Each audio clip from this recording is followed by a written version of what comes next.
Hey guys, this is Kendra. This is Jessica, and you're listening to Lucid Lab. We are here again. We're back. Yay. We're going to come back a lot. We need to stop saying that. I know. We got to think of a new thing to say. We're excited to be back for this one. I wanted to do this topic for a while. It's been done a lot, but Oh, yeah. I really did want to do my own take on it. But now that I did it, now I'm just like in a space. Oh, I'm in a head space. I can understand. So let's talk a little bit before we get into it. Anything exciting for you since I've seen you last? Let me think. So we did get to go to downtown Denver after we recorded last Friday. Oh, yeah. Which was pretty fun. Yeah, I wanted to talk about some that. pictures. Yeah. I only have a couple. I thought I took more than I took. They're just in my head, apparently. I took some, but they didn't turn out great. Oh, you were supposed to take the one of me drawing. Yeah, there's a glare on it. Oh, darn. I'll show it to you later. It was but so pretty. I know. Oh, well. Yeah. Cool. Anyways, yeah, we got to go down. There's a part of Denver called the Santa Fe Arts District, and they had a First Friday. That's where all the art galleries are and jewelry shops. And there was something called Earring Palooza, which is dangerous for me because earrings are my favorite thing ever. But I was good. I didn't buy anything except food from the food trucks. There was a lot of like apothecary type shops and tarot readers and podcasts and just really, really neat stuff. We met a lot of like-minded people, I think. Yes. Or I did. She had a bit of a headache. Yeah, it kind of brought me down. I wasn't as much fun. I think we'd been recording for hours and I don't think I'd slept well the night before. So I was just like fast. You were like ready to have some fun. Miss networking. I was like networking with everyone. And she was trying to pull me in and I'm like, I don't want to talk to anyone. At one point, Kendra's like, let's go. Let's just go home. And I had to take her aside. I'm like, Kendra, I was literally talking to someone about the podcast. Can you chill? I got to get into a better headspace. But yeah, we got to do that. And that was cool. Maybe those two girls will find us again eventually. Maybe. They're really cool. One was Australian and the other one was, she said she was from here, but she sounded British to me. And so it was just a really cool conversation with their accents and everything. And then you're like tugging on me. And I'm like, let's go. I gotta go. And I'm like, I'm not having a drunken conversation here, Kendra. I'm actually like, talking I'm working to people. I'm working, stuff. bitch. Get out of the way. Yeah. It was funny, not though. as much fun, but we should check it out again. We should. Sometime. I had a good time. Yes. I did. And then let's see what else. I didn't have a whole lot of other things going on this week. I did have a scary moment where I thought I lost the cat. Oh no, your new kitty.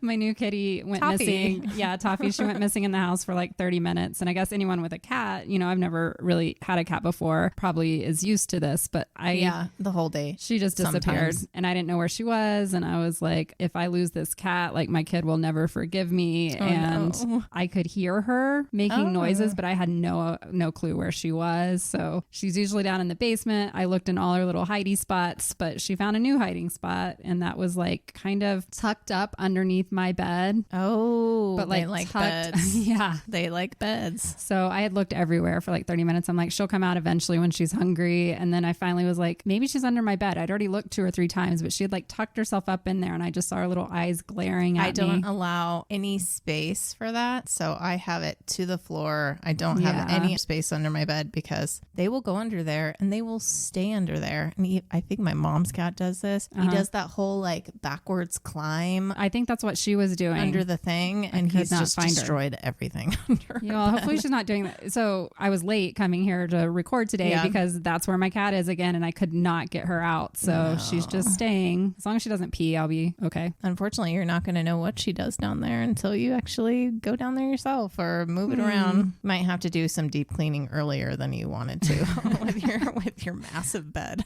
So yes, still learning how to be a good cat mom and figure that out. But that's my only exciting stories for this week. You're doing good. How about you?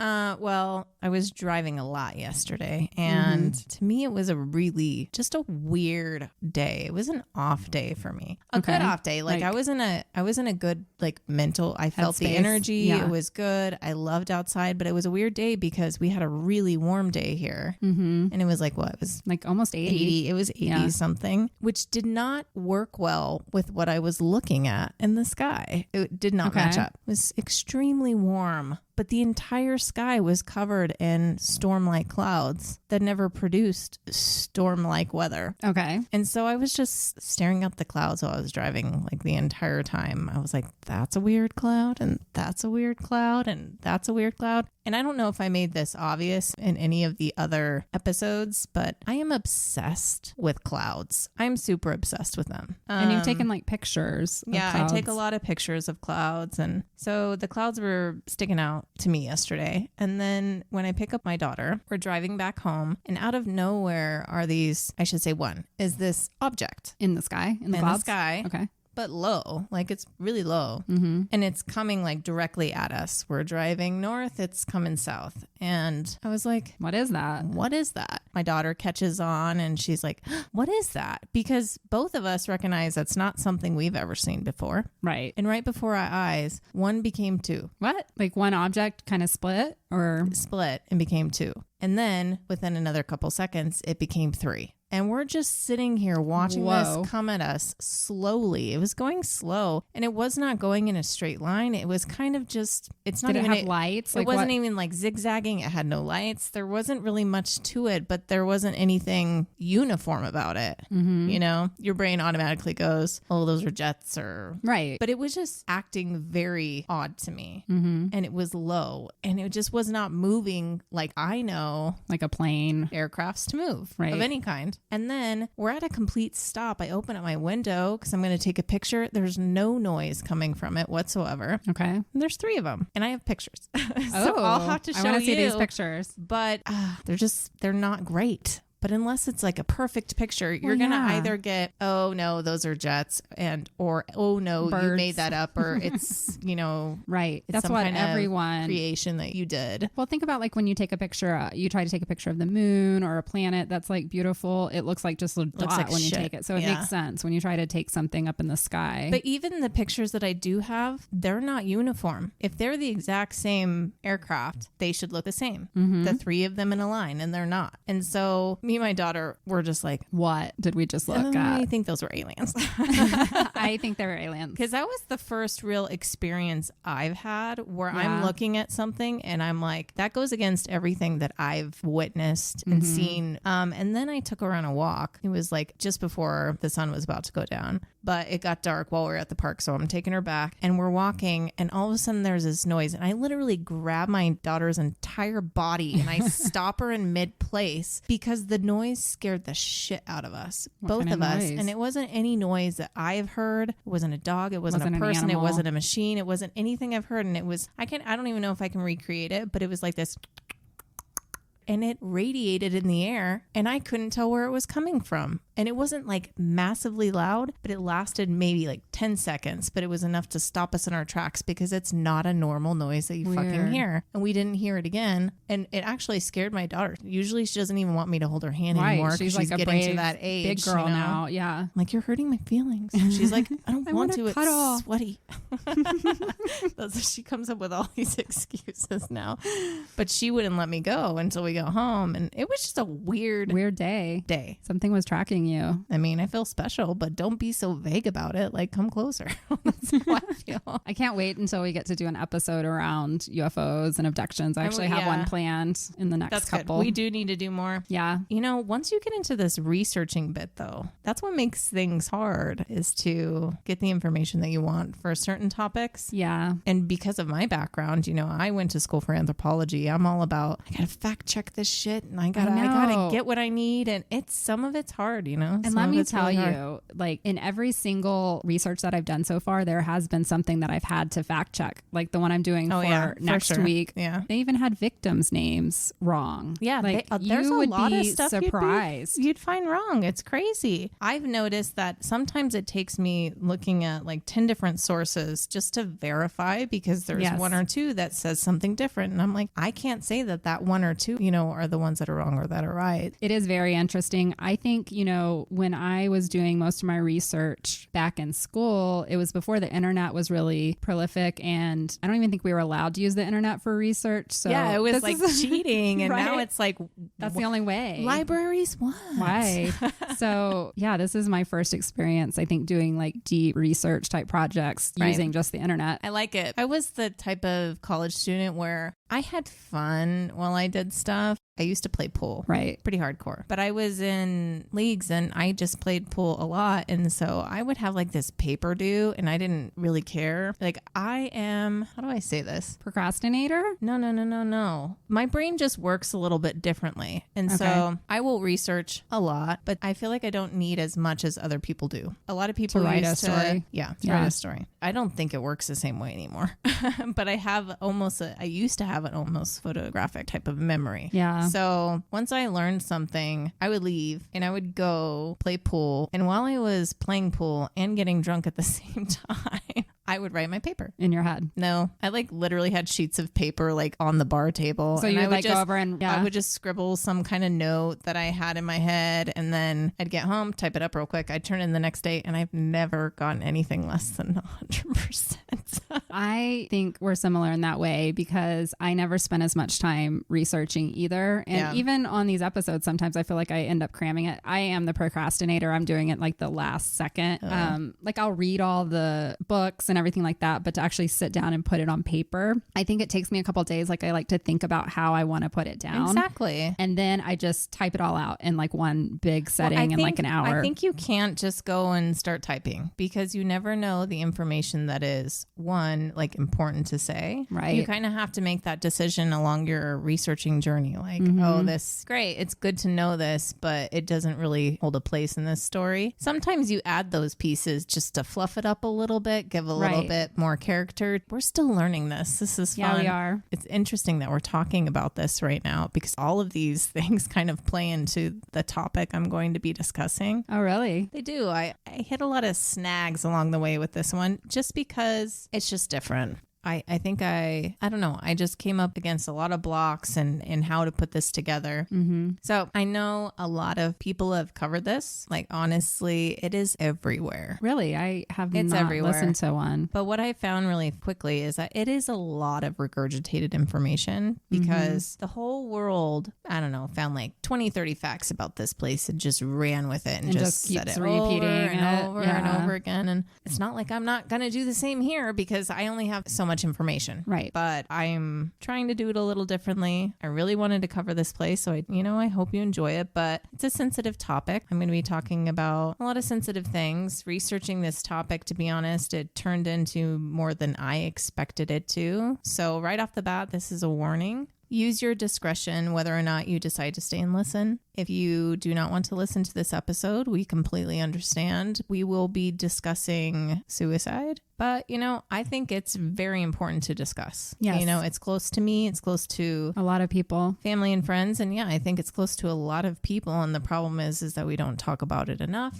So if you or anyone is suffering from suicidal thoughts, you are most definitely not alone. No. Just be kind. You never know what someone's going through. And if you need help right now, here in America, you can call 988 or 1-800-273-8255 or your local crisis hotline. If you're in another country, please Google your local numbers. Make yourself better. You're worth it. Yes, and there are people to help you through it. Yeah, make a friend or a stranger feel better. Just listen, be kind, help your fellow human being. Sometimes just a little bit is all it takes to turn someone around. So today I am talking about the Aokigahara Forest, more widely known as the Suicide Forest in Japan.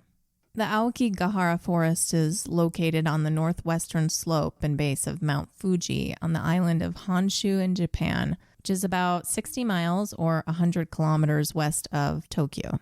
Mount Fuji is Japan's highest mountain. It is a stratovolcano that has been dormant since its last eruption in December of 1707, but it is considered to be active. It is holy to the Japanese, and the Aokigahara Forest, which translates, or so I found, to Blue Tree Meadow, grew over the hardened lava from the last major eruption in 864. The forest floor mostly consists of porous volcanic rock that absorbs sound, Compasses, GPS, and mobile phones sometimes do not work due to high iron content within the solidified lava of the forest floor. Many try to use this as an explanation of paranormal activity, but it is argued that there is actually no interference, that a lot of people who have tried to do this, and I haven't been there, so I can't say, will put it like right next to the ground. And yes, like you may have some interference that way, but they argue that just stand at normal fucking height, dude, and everything will work just fine. So, you know, I think that's just kind of played into the spooky mysterious, forest and paranormal. The spirits don't want you to use your stuff and they're going to grab you. You're also in the middle of a forest. If you Seriously, go in the middle of a forest in Colorado, my cell phone's not picking shit up. Half the time I'm driving around here and I get nothing. Yeah, my own neighborhood. I was walking and trying to talk to Jessica yesterday and it kept going out in my neighborhood. But they are saying stuff like compasses and stuff, which isn't technology, but it's, you know, it's the magnetic stuff from about it. Yeah. That's not spiritual though. It is a very eerie, beautiful forest. I've seen a lot of pictures and it's really, really beautiful. It's neat and moss covered. Yeah. It's cool and humid. It is filled with a variety of conifers, broadleaf trees, shrubs, mosses, and lichen. I don't know. I'm not a scientist. Whichever way you prefer. The roots of the trees create this insane scene. That's part of the ambiance of this place because the roots can't go down too far into the rock. They sprawl out and up and intertwine with other trees' roots and other plants. So it's really quite something. It's very difficult to walk through. Yeah, I imagine. Yeah, the trees are 100 to 300 years old. They tower high above and they've grown so close together that halfway up Mount Fuji, looking down on the forest, it looks like an ocean of green because they're also swaying in the wind. Mm-hmm. And that's how it earned its other name, Jukai, the Sea of Trees. Oh. And because the trees have grown so closely together, visitors spend much of their time in semi-darkness. And every so now and then you might get a stream of light that comes through the gaps in the treetops. And it's been said that even if it's raining, you actually rarely need an umbrella. It might trickle, you know. Sounds beautiful the way that you're describing it. I want to see some pictures. It's like kind of like a fantasy the way you're doing it. Mm-hmm. Talking about it. Doing it.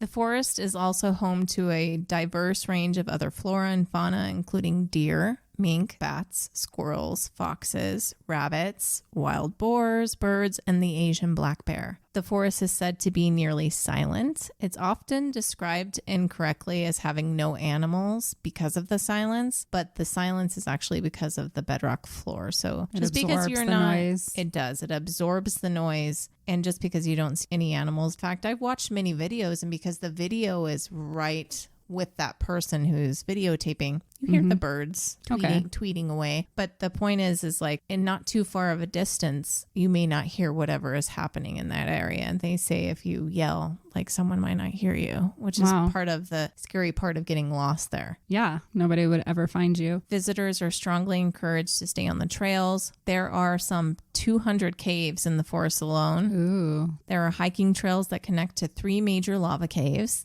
the Narusawa Ice Cave, the Fugaku Wind Cave, and the West Lake or Lake Seiko Bat Cave. The caves are a major tourist attraction and popular field trip destination for many school children.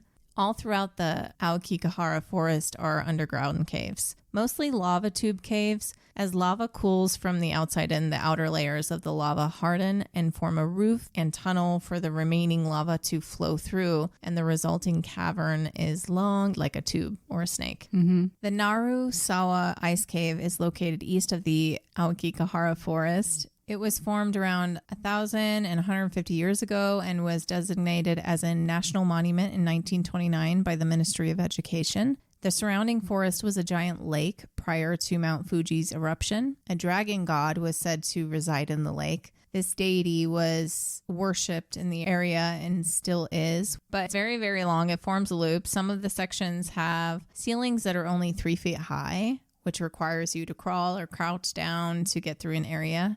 This cave actually was historically used by locals during the Edo period as a natural refrigerator before such things existed, as it is covered in all ice all year long and averages a temperature of 37 degrees Fahrenheit or 3 degrees Celsius. There is a legend that says that the deepest part of the cave, referred to as the pits of hell, is so long that it connects to the Enoshima Island in Kanagawa Prefecture, but it is unsubstantiated, meaning I don't think anybody's actually tried to go that far. Because they don't want to go to the place called the Pits of Hell. Maybe. Probably not where I want to vacation. But when do you decide that? You like get to a point and you're like, I see that it goes further, but I'm not going to go anymore. And I'm just going to guess that it probably goes all the way over there.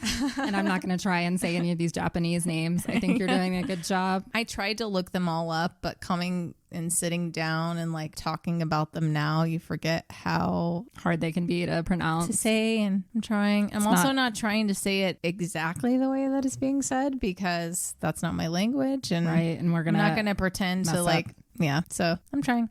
So the Fugaku-in cave is Narusawa's sister cave, also a natural refrigerator with the same temperature and ice throughout. The Wind Cave has some other cool features, though. Historically, the eggs of silkworms were kept there. It is 201 meters long. It has porous basalt walls, absorbing sound, just like the forest, so you can't create any audible echoes. Okay. The walls are covered in a type of luminescent moss called dragon's gold, which produces a greenish gold glow, filling the cave with illuminated ice and impressive stalactites and ice pillars all along its length. It gets its name from the air that actually circulates throughout the cave. So honestly, it sounds just like the one before, but this one's a little longer. But for some reason, the first one is more popular. Okay. Maybe it's easier to get to. I don't know. I would want to check that out. The last one is Lake Seiko Bat Cave, and it's the largest of the three caves. And it's roughly 386 meters long and is home to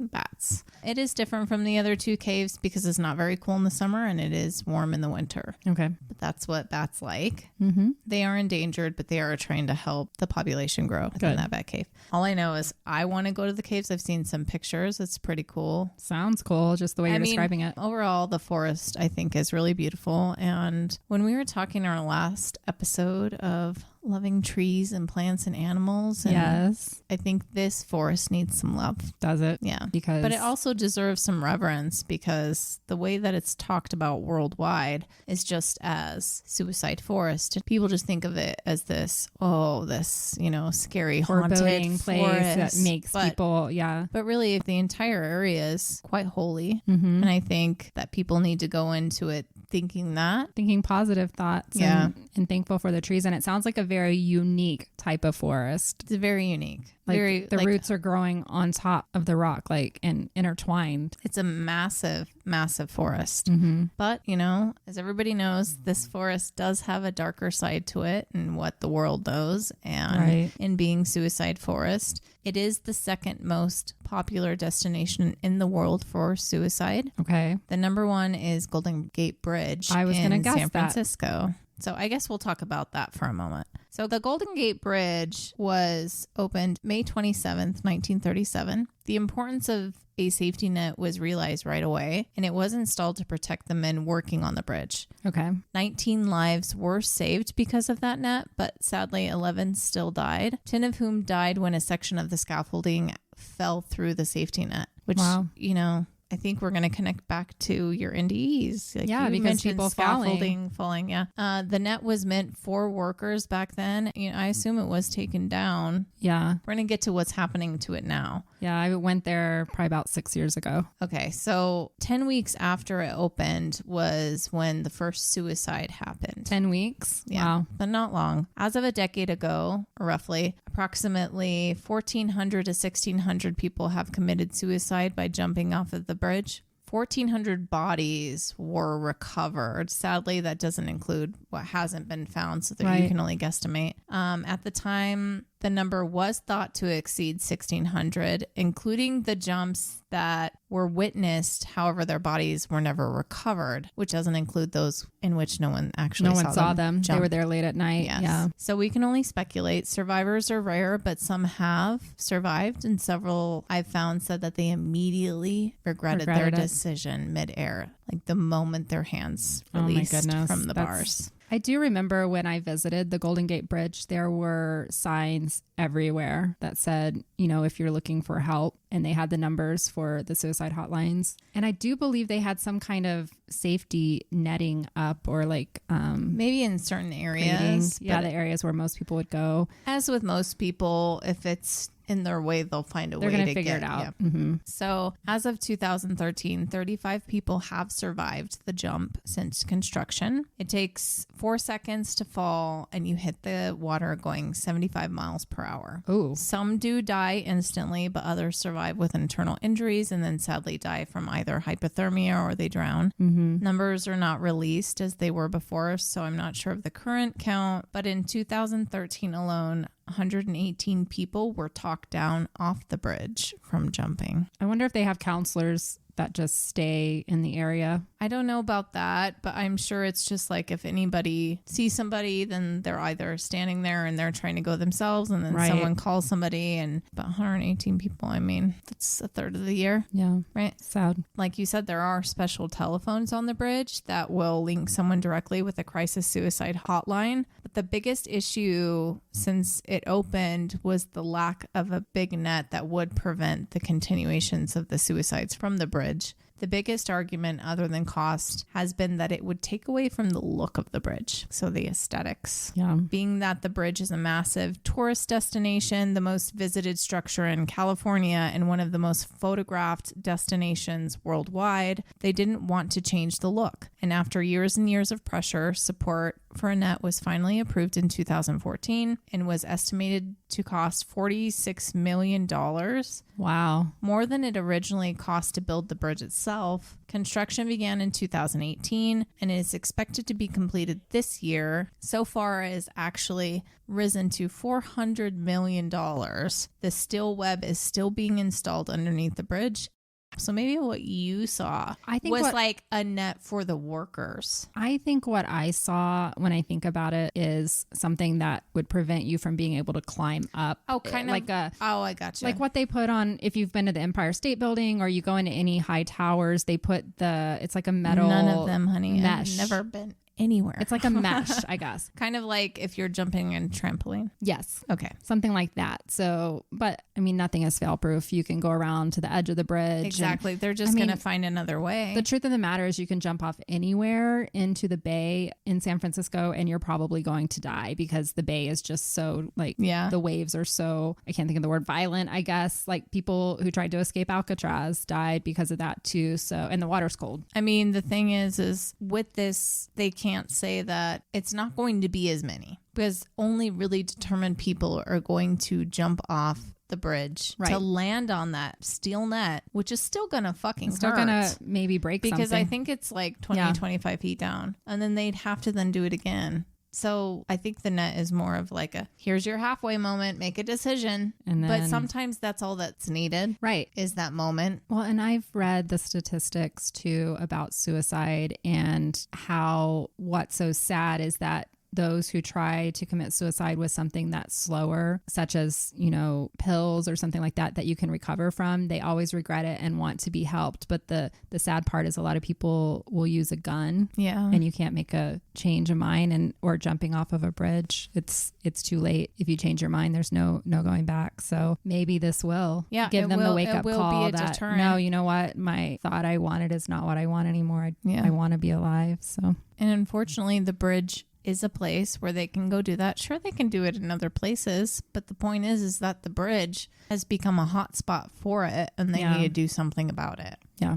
But unfortunately in the forest, you can't put a net under every tree or every branch. So suicide there will forever remain a concern. Yeah, you can't keep people from going to a forest that large. No, you can't. There's no way. There's nothing to do about that. Mm-hmm. The forest is the #1 suicide destination for the Japanese. Most choose suicide by hanging, with prescription drug overdose being the second most popular choice. Authorities find over 100 bodies a year in the forest. Last reported in 2004. Some sources say 2003, but 108 bodies were found. That does not include those that were not found. So many more have disappeared under the trees because of their winding, gnarled roots. Okay. And others have been carried away and consumed by animals. So you're never really going to know the true number.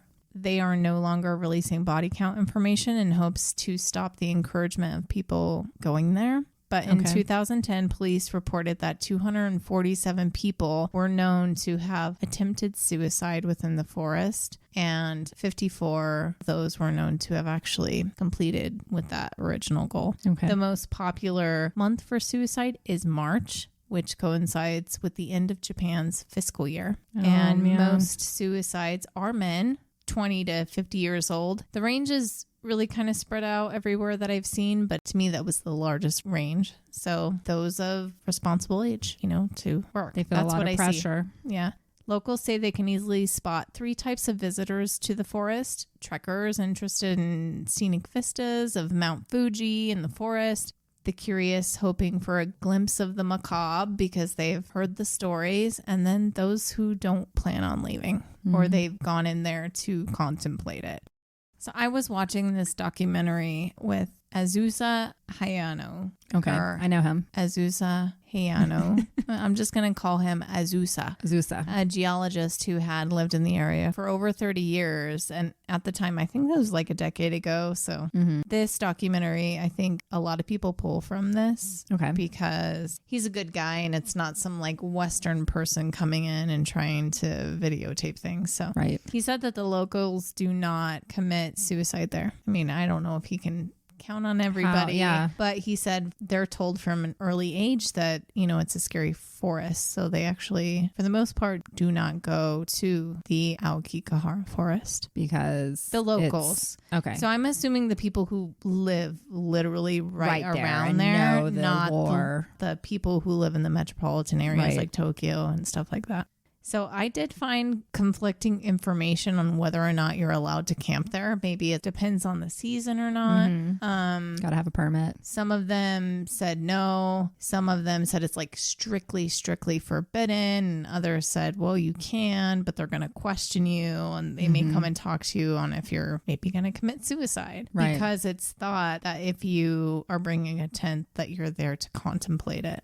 So it's not your normal forest. It's not like, oh, I might come across someone because they just want to camp here. Right. Usually there are ulterior motives to being in the forest. If you show up to the parking lot, you may find one or more cars that seem to be abandoned. Like they've been there a while because their owner went in and never came back. And eventually those cars end up leaving and getting towed away. But that's kind of sad. It's really sad. Because you can tell just with nature that, leaves are going to fall. Things are going to be on cars that have been there a while. Right. So even if I were to drive up, I think just seeing a car that seems to have been left there for a while. Yeah. That's a really sobering scene. It is. And then you have to then walk into the forest and attempt to enjoy it. Yeah, it would already put you in it. Yeah, you wonder, like, even the tourists that are wanting to go and visit, is it because they know it's a beautiful forest, or is everyone going there because it's called the Suicide Forest? I mean that... And we're all drawn to that darkness. I am drawn to the place for both. I mean, because if it was just like a regular looking forest like we have here, like I'm not going to go... I mean, I want to go just listening about the caves, and I love bats and seeing the trees. I may go if there's like a specific story or something, but I'm not going to fly to Japan for a forest like ours. The reason why I'm also interested in it is because it's unlike anything I've seen in person. Right. And they do have all these caves. And it's not the base of a volcano, which I also have not been around. No, I haven't either. So that is the interest for me. So during the video, Azusa came across a man in a tent who was alive. He approached him and told him that he is not allowed to camp there and that he was on suicide patrol. The man's tent was pitched in the middle of the trail. He asked how long the man was planning to stay, and he said until tomorrow.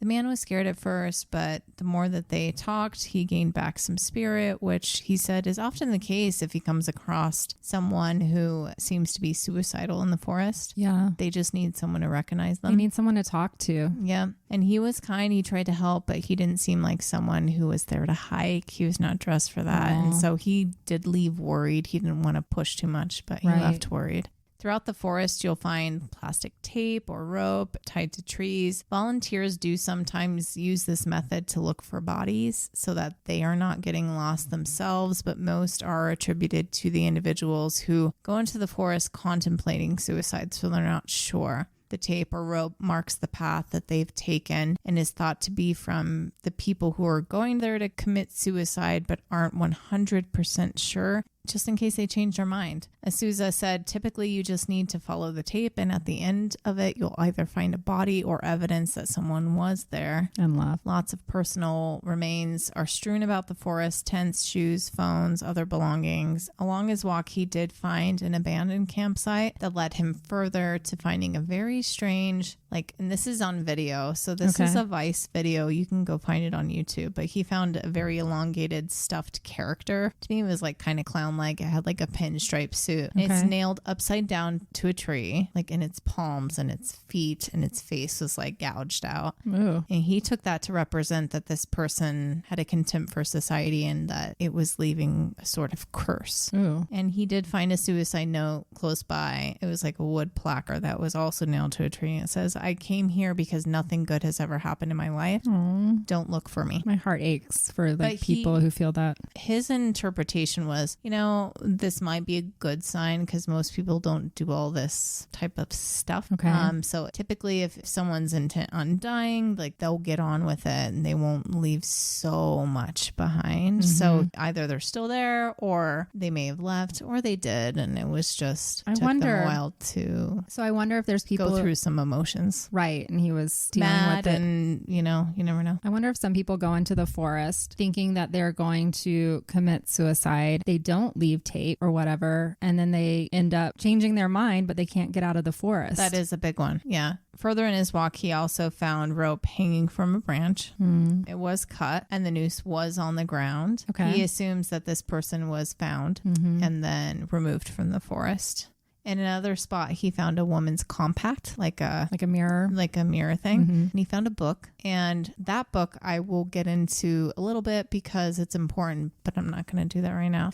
He also found close by another cut noose, and he can assume that she was also found and she succeeded in hanging herself. Sadly, then he came upon a body. It was only bones, and a noose was intact above the body. It was that of a man, and he guessed that it was a year or two old because it was just bones. Wow. So I saw in some other things that they think that he took drugs, but his bones were beneath a noose. So I think just over time, in the 1 to 2 years, he decomposed and he literally just fell out of the noose. But he said, quote, "I think it's impossible to die heroically by suicide," which is what we'll talk about.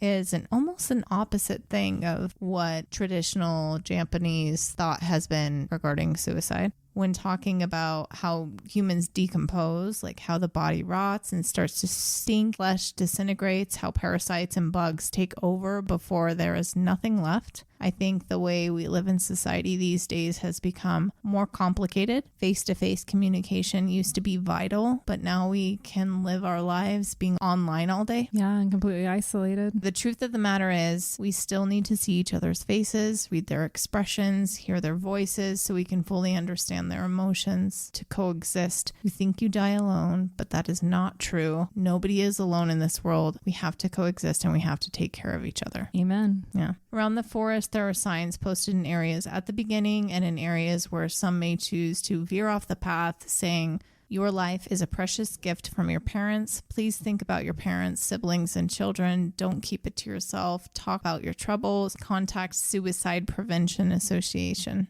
That kind of reminds me of the Golden Gate Bridge. And it's, to me, their signs are I've seen them when you mentioned them. It's very cold. They are. At least these signs are think about your mom and dad. Think about your mom and dad. But what if your mom and dad is the reason you're there? I think that's more of a cultural thing. Yes, in the Japanese culture, that respect for elders. But it says don't keep it to yourself. Talk about your troubles. And our signs don't say that. They're just call this number suicide with a stranger and exactly they're going to save you. So Azusa said that he read a book once that hanging is the least painful way, but he actually met a young man who tried to hang himself and he said it was extremely painful. And he failed because his feet were actually too close to the ground. And so he was able to prop himself up just enough to cause damage because he survived with a very scarred neck. And he regretted attempting it.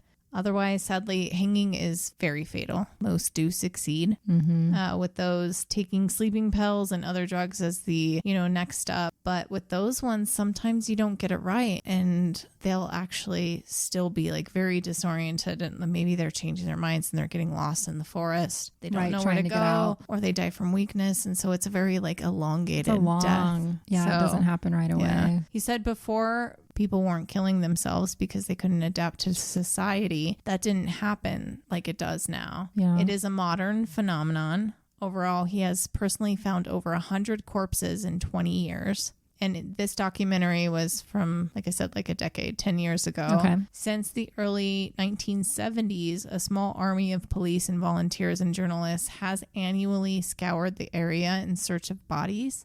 They almost never leave empty-handed. Since 2009, the Yamanashi prefecture began hiring people to patrol the forest and approach anyone who, to them, might not look like the average tourist out on a hike. Overall, Japan's suicide rates are among the highest in the developed world. But why is that? Yeah, why? Japan culturally neither shares the openness of discussing mental health issues nor the same stigma around suicide as it exists in the West. Okay. Mental health is not something that is talked about in mainstream media as we do now. Suicide is not as taboo. As doctors Roxanne Russell, Daniel Metro, and Mauricio Toen said in their peer-reviewed article titled Cultural Influences on Suicide in Japan in 2016, in Japanese society, the group takes precedent as the most important social unit over the individual. Maintaining group harmony, even at the expense of personal freedom, is considered virtuous, and generally, Japanese are very conscious of how they are viewed by their peers. Shame and social isolation are the primary means used to maintain social cohesion and can also extend beyond the offending individual to family and associates. Therefore, restoring one's social standing is a responsibility to family and friends as well as oneself. Historically, the most extreme form of restoring social order has been suicide, the ultimate form of self-sacrifice. This kind of suicide that has traditionally been seen as a rational and willful act has been referred to as kakugo no jusatsu, suicide of resolve. Maybe saying that wrong. But in the old days in Japan, suicide was mainly known as a samurai's act known as seppuku. Okay. Or seppuku. Try. I know. We're not. And I'm going to say these words so many times, so don't get mad. Sorry if you're Japanese and we're butchering it. I really am sorry. In the West, moreover, Christianity and Catholicism, for example, suicide is very taboo. Right. You're going to hell. Right. I mean, that's what they nowadays, if you go to look it up, now they're like, oh, you're misinterpreting everything. If you take your life, it is considered a massive offense, one possibly punished by hell or a mortal sin. Yes, it's argued that because God can only know the depths of our soul as a person who took their life, therefore not all are automatically damned to hell. But it's sure pushed on us, and threatened upon us that, suicide is an unforgivable sin. Absolutely. In the Christian religion, that's unthinkable. But if I tried to look it up before I came here to see what they're saying online with Christianity, as a whole, right? And Catholicism, they're like, oh, that's not what we're saying.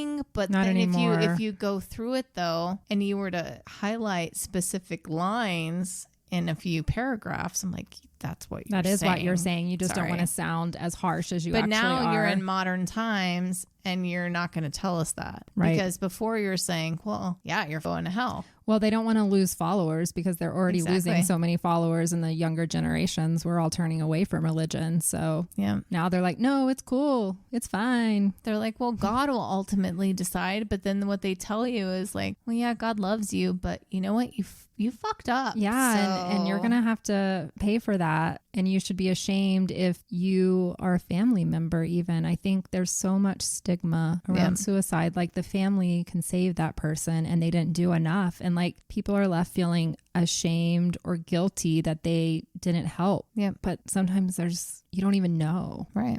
Like you said at the beginning, you don't know what someone else is going through. Depression it's hardcore. Yeah.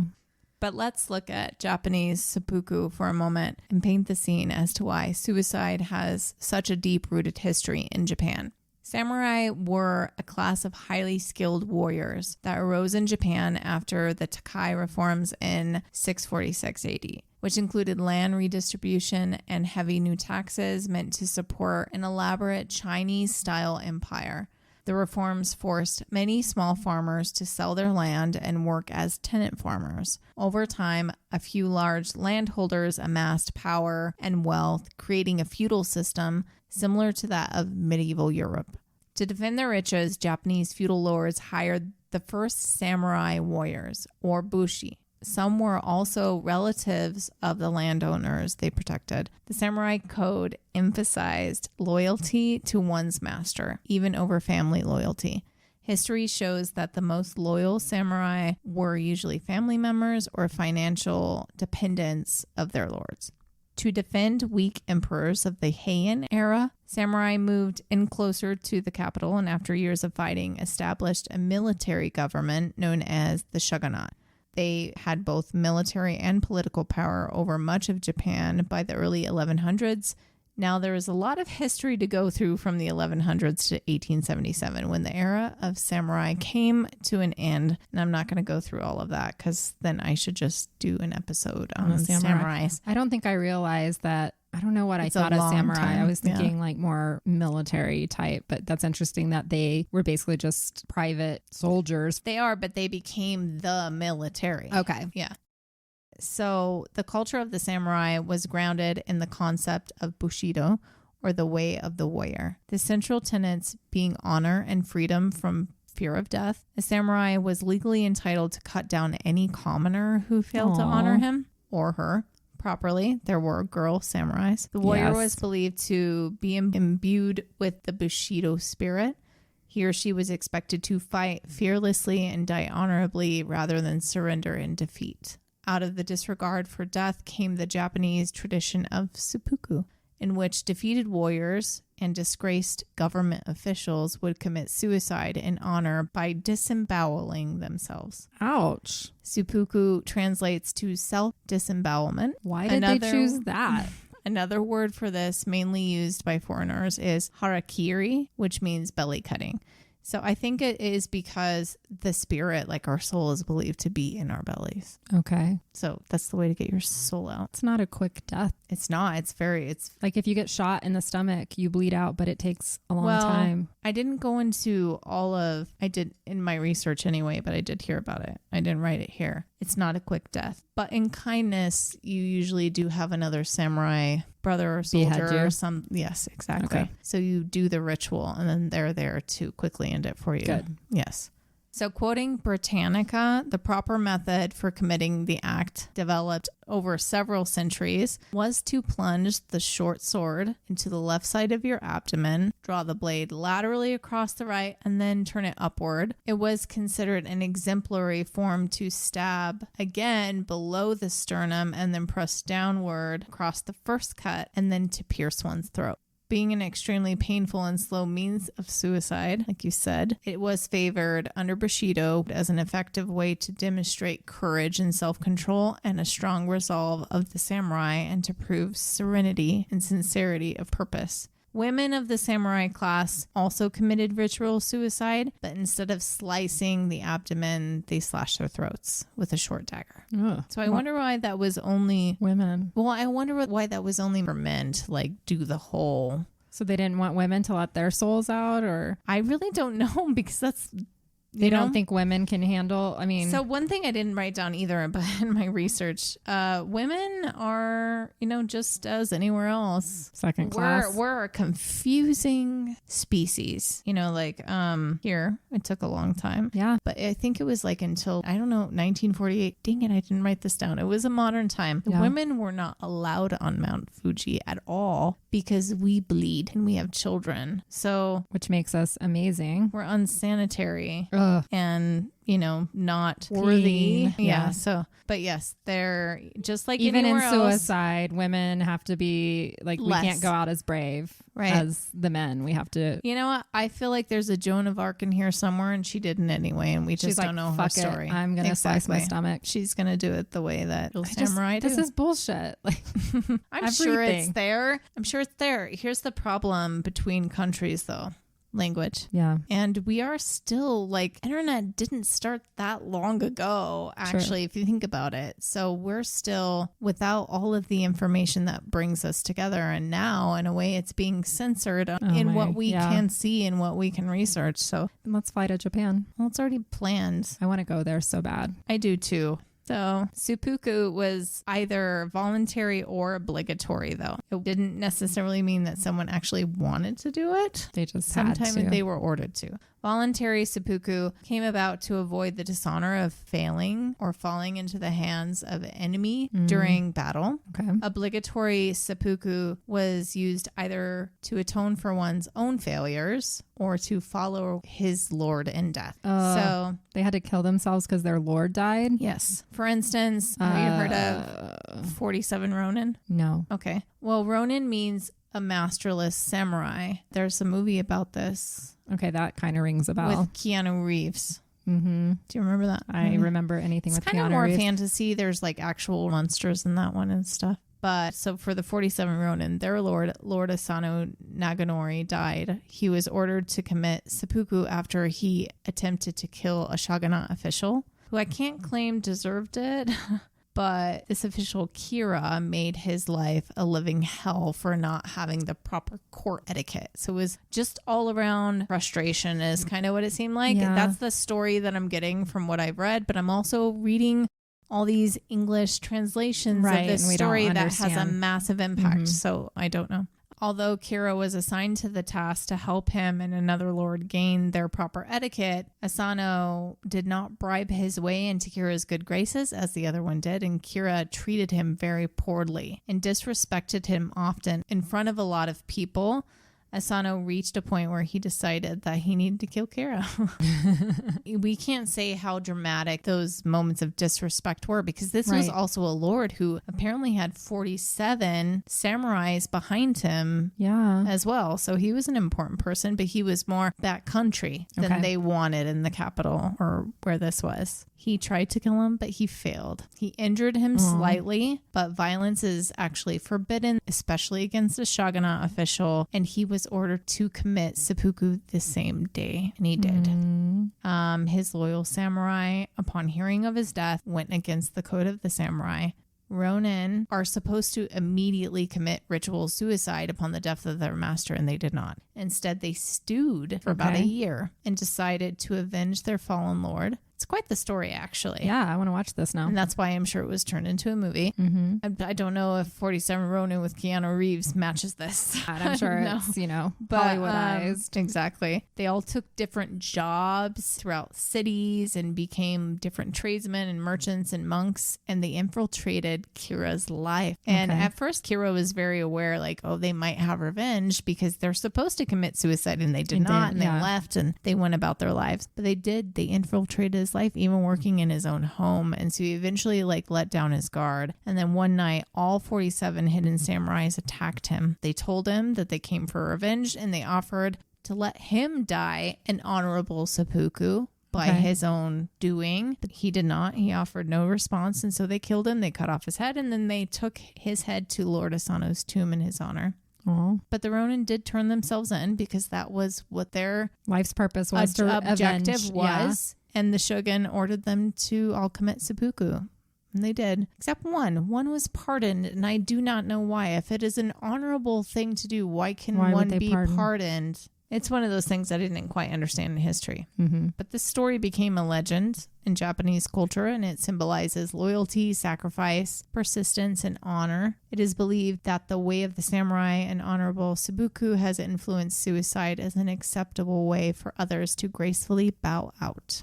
More modern examples of, I would say, included the kamikaze of World War II. Yep, I know those. The suicide attacks. Around 3,800 Japanese pilots flew their bomb-loaded aircrafts into enemy ships and bunkers.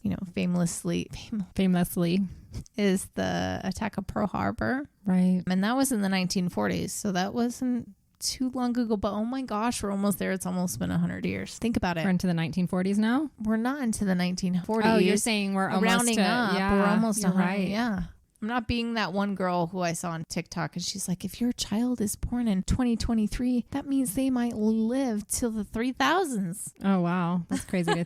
Oh, she's... You just did I almost did it. I'm that girl. You're that that me? girl. That was you. That's so funny. Okay, I'm done now. I'm confused. Nobody lives that I know, long. but I'm confused where that calculation comes in. 2023.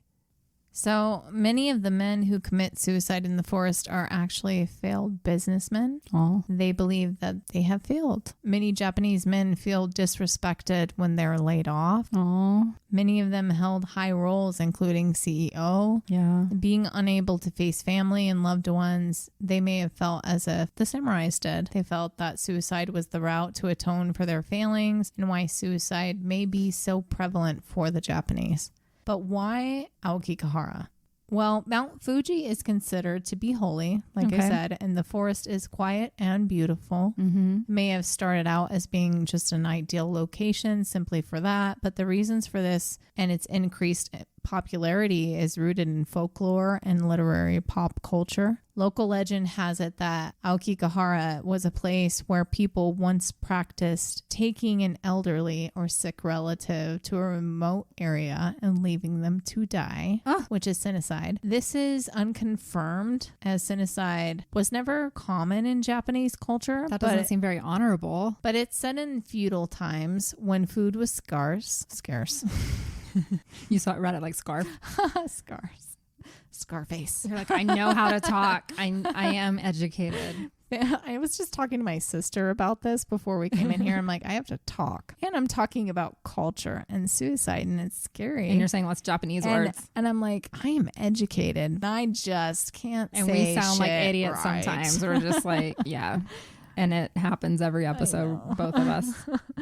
But when food was scarce, families would take a dependent elderly relative and leave them there. It was typically a woman. Oh, of course. But it was thought that it was sometimes like not like they were chosen, but more of a voluntary thing. And of course, it's going to be the woman. The mother is always going to sacrifice first. But the original ghosts, or eerie, again, I'm trying, that visitors claim to see are those of the vengeful spirits of the elderly abandoned to die of starvation or the elements, or they may have taken their own lives to not die such a long, painful I was about death. to say that's a horrible way to go, starvation. Aokigahara's history with suicide began long ago, though, with tourists in the areas in the 1950s reporting encountering decomposing bodies. But it is believed that it was plunged into the spotlight when two novels by Secho Matsumoto were published in 1960.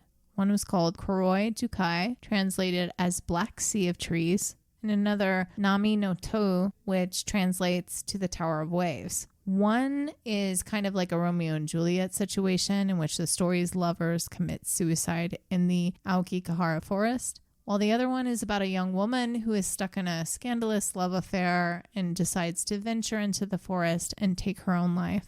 Both romanticize suicide in the forest. Yeah. In my research, both of these books were brought up as the catalyst, but I think there is some confusion, and maybe even I'm confused. In all accounts I found, one or the other was mentioned, but never both together. Okay. So like one person recounting of the suicide forest would say, this book's to blame. And then the other one would say, well, this book's to blame. But they're kind of different stories. One would mention this Romeo and Juliet loves, situation. The other one is a love situation too, but it's kind of like a girl who's given up and she was in this affair and now she's going to do this. She wasn't chosen And sadly, I can't read Japanese, so I can't track down the absolute correct information, but I did see that if you look up the author, both are listed as separate books. Okay. And I also don't know that what I'm seeing online is not someone putting them both there, because they also have regurgitated information. They're like, both of these books are from the same year. So I don't know. It's kind of hard to know. The joys of research. What it is. I was able to find Koroi Jukai available for purchase on Amazon, but you need to know how to read Japanese because there's no English translation. I wasn't able to find the other one. I'm trying to relay the correct information here, but there's just a brick wall with some of these things. But I thought it was very interesting that both were kind of used. Maybe it is the same book, different names, but it's used interchangeably. I don't know. And who knows if it's just all hearsay too. I don't know.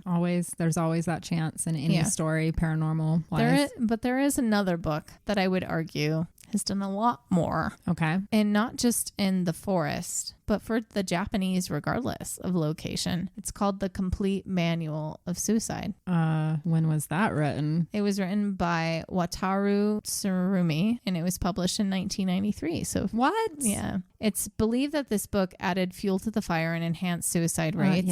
In the book, the author describes Aokigahara as the ideal place to commit suicide and even suggested areas of the forest that are rarely walked through so that their bodies will not be discovered. Remember the book that I told you about that the guy found with the woman's compact? Yes. This is that book. That's a horrible it's been found littered throughout the forest. That seems very irresponsible of the author to write a book like that. He has a reason for it, but what's sad is it was also found with junior high school students as well in the forest, and so its influence holds weight. Yeah. From what I could find, it's sold more than 1 million copies. That's scary. Supposedly it's still available. I did find versions of it online, like on like eBay, translated versions. I don't know about translated. People do try to do translated summaries, but I don't think it's translated to English now. Okay. Because it's not something I think we would accept here. No. So, but it wasn't censored by the government. There were only some prefectures that the sale of it was kind of restricted. It wasn't allowed to be sold to the youth. But it's still hard to believe that a book exists like this. It's a 198-page book detailing suicide methods, including the pain each method causes, how much preparation is required, the appearance of the body after death, and the lethality of each method. The book delivers 11 ways: overdosing, hanging, self-defenestration, which is jumping out of a window, slashing of the wrist and the carotid artery, car collision, gas poisoning, electrocution, drowning, self-immolation, freezing, and miscellaneous. I'm not sure what is included in miscellaneous, but I don't think we need to go into that and get that detailed here. The author said, quote, "To think that the worst crucial moment one can escape from the pain by committing suicide, one can live for the moment easier. So by distributing this book, I want to make this stifling society an easier place to live. That is the goal of this book. And I never intend to encourage readers to commit suicide.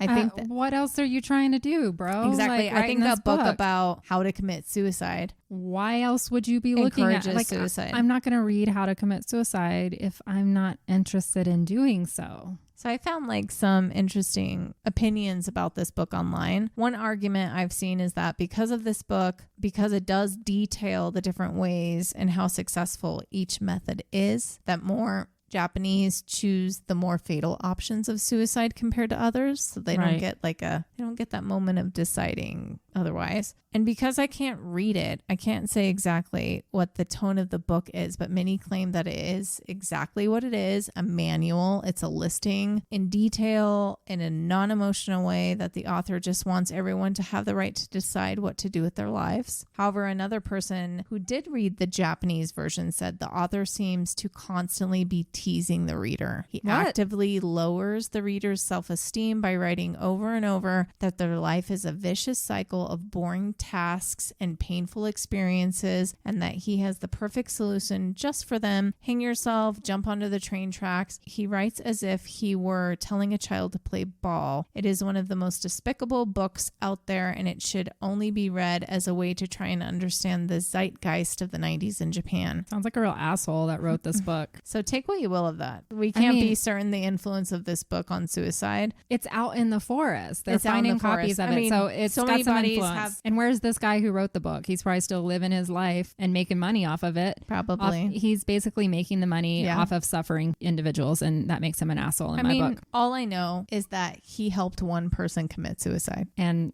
and that was enough. That's and how I want to see think about like back to last week's episode, love and light and all of that. But this guy, maybe he needs to have a negative near-death experience. Maybe he has, and he's seeing it the other way. I don't know. But then he want to encourage suicide. His whole claim, though, is that, and it's an interesting thing to argue because this is Japanese culture, and we're not in that stupid culture. White girl. And Japanese culture was tolerated for a very long time, and still is in many ways. And he was just giving a more matter of fact. He was giving the recipe of like, you want this way or you want that way. Let's help you out. So he thinks he's doing a service, maybe. So a lot of this is old versus new thoughts. Yeah. But ultimately, it is their choice. But if something like this wasn't readily available, they might not have found the confidence to do it in the first place, and maybe someone would have helped them. It's such a touchy topic. I feel like it does need to be discussed. Yeah, you don't need anything out there encouraging.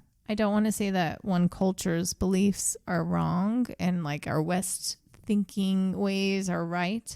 I just know that we need to value each other and that everyone's life matters, and it's difficult to take it in one way or another and just That's turn where my I am. cheek. It's not just about culture. It's about just that individual struggling and they need support, and they're not getting it from the society. Instead, they're getting a book that's telling them to go forward with destructive plans.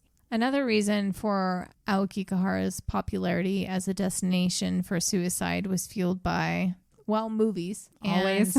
And YouTuber Logan Paul. I became aware of Aokigahara originally by watching The Forest and The Sea of Trees, both of which I believe were released in 2015 or 2016 or one or the other, meaning one was 2015. One was one and one, Yeah, exactly. I feel like I might have heard of it beforehand, but that's what I attribute it to. Like, I remember seeing The Forest specifically and being like, oh, wow. Have you seen either? I have not seen either one. Okay, well, they're good movies. I think I tried to watch The Forest when I was Are they setting up to horror? do this, but it's not available. So I pay for it, so that's frustrating. One is The Forest is more of a horror thriller. Okay. It has Natalie Dormer in it.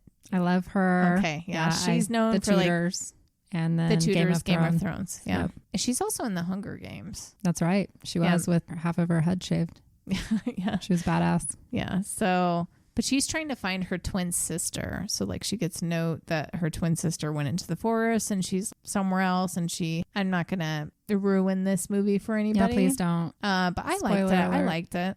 The other one was The Sea of Trees with Matthew McConaughey and Ken Watanabe. I know him. I've seen him in other things. I know. I can see his face. I know he was in like Inception. I think it was Inception. Mm-hmm. I know that he was in a samurai movie as well. Let me just tell you, he was in The The Last Samurai. He was in Inception. You're doing well. He was in Godzilla. Yeah. 2 of the Godzilla movies. He's been in a lot. He's been in a lot of movies. He's a well-known actor. The King and I. That's the one I was thinking of. Yeah, that's good. Yeah.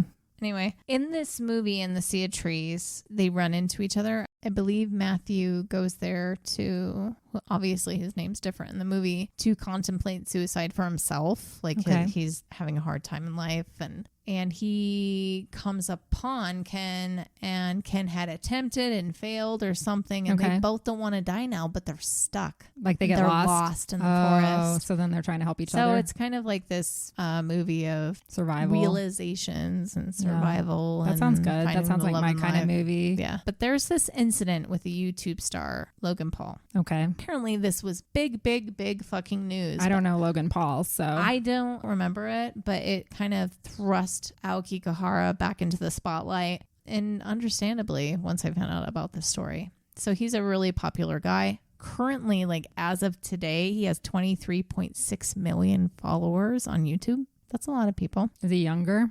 I would say he's in his late 30s now. Oh, okay. Well, I don't know. we should know him. Maybe. I don't know anything about them, but it started on December 31st of 2017. He posted a video. He was in the forest and they came across a body. Whole purpose of being there was to do what any other YouTuber, anybody would be like, oh, it's haunted, let's get some stuff here. But they continued to videotape and they showed his decomposing face and body. That is and so they laughed. horrible. And they ultimately decided to post the video. Fuckers. But it was very disrespectful and he was immediately taken apart by it. Good. Yeah. You should be. Yeah, to take it down. I understand. There's some people who, like, in morbid situations, their response is to be comical in some way. But it was his decision afterwards to then do the editing and post it. Like, you have to sit there and look at this. It's not like it's a Snapchat. No. I don't even have Snapchat. I don't know how it works. All I know is it's not an immediate thing. You have to then go, ooh, look, I'm laughing. And think that that's okay. Yeah. So I looked him up. He is a WWE professional wrestler. Oh, he's a wrestler? And he's 28 years old. Oh, he's only 28. Well, maybe this gave him some wrinkles.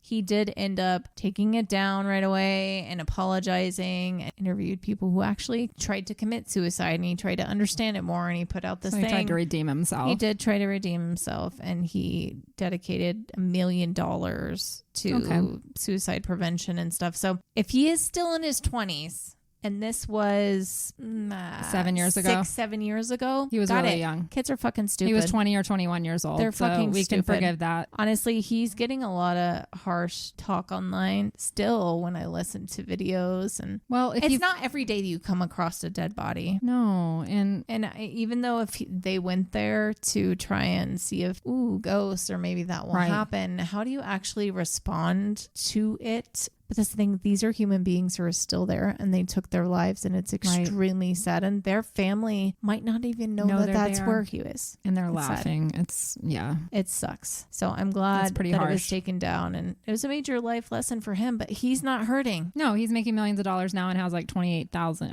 million followers or something. I just read. So that's insane. And hopefully that's what he's doing. Better. I have no idea. I don't know his content. I don't know what he's doing now. So we'll see. So ultimately, I can see the lure of the forest. I do want to go there. I want to go there. From what I've seen, it's amazingly beautiful, but you can't help to question the sinister things that call it home as well, which is what is the lure, right? You have so many spirits there. Exactly. And most believe that it's the ghosts of the people that have taken their lives there. Right. Aokigahara is believed to be extremely haunted and filled with vengeful spirits, those who seek to lure visitors off the trails and to their deaths, whether they entered the forest intending to commit suicide or not. That's creepy. Spiritualists say that the trees themselves are filled with malevolent energy accumulated from the centuries of suicide. The trees? I mean, they're so close. The trees. But they're so close together, and that's why. And we're talking about them being beings themselves. So they're also tortured. And they're absorbing that energy and sharing it with each other. Love the trees is what we say, but that doesn't mean that they can't, unfortunately, be pulled down. Tainted. Just like us. If we're around negative energy, it brings us down. And it's sad because it's at the base of a holy mountain. And they're beautiful trees. Yeah.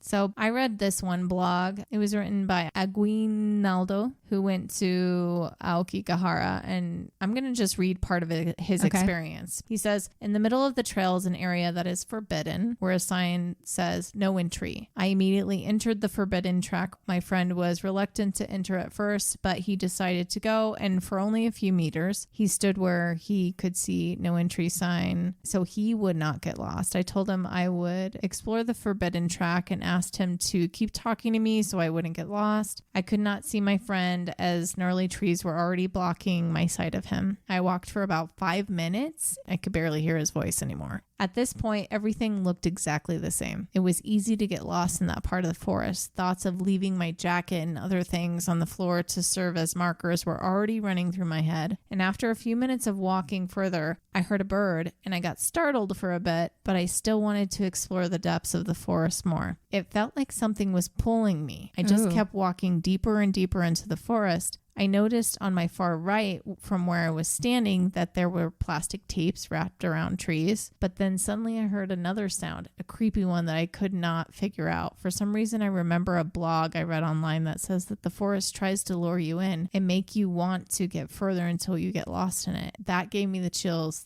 I knew it was time to decide to return back. Right. So he did. But he felt that pull. Like it was pulling him deeper, like just go a little further. Because it said that you literally you walk in there a little bit, everything looks the same because it's so twisted and mossy and the trees are so close that you're not going to tell one thing from another. It's not like you're going into our forest here and it's like, oh, I remember those two little twin trees over there and that big one over there. But this is just it's just a maze. I just wanted to read that just because that's one of the things that you read a lot is that you can get lost there. And there's this pull that the forest wants to keep you in it. Unfortunately, putting up signs that say no entry just makes everyone want to go in. Especially especially young tourists and Americans or just they're like, people. Oh, there must be something really good there if it says no entry. Exactly.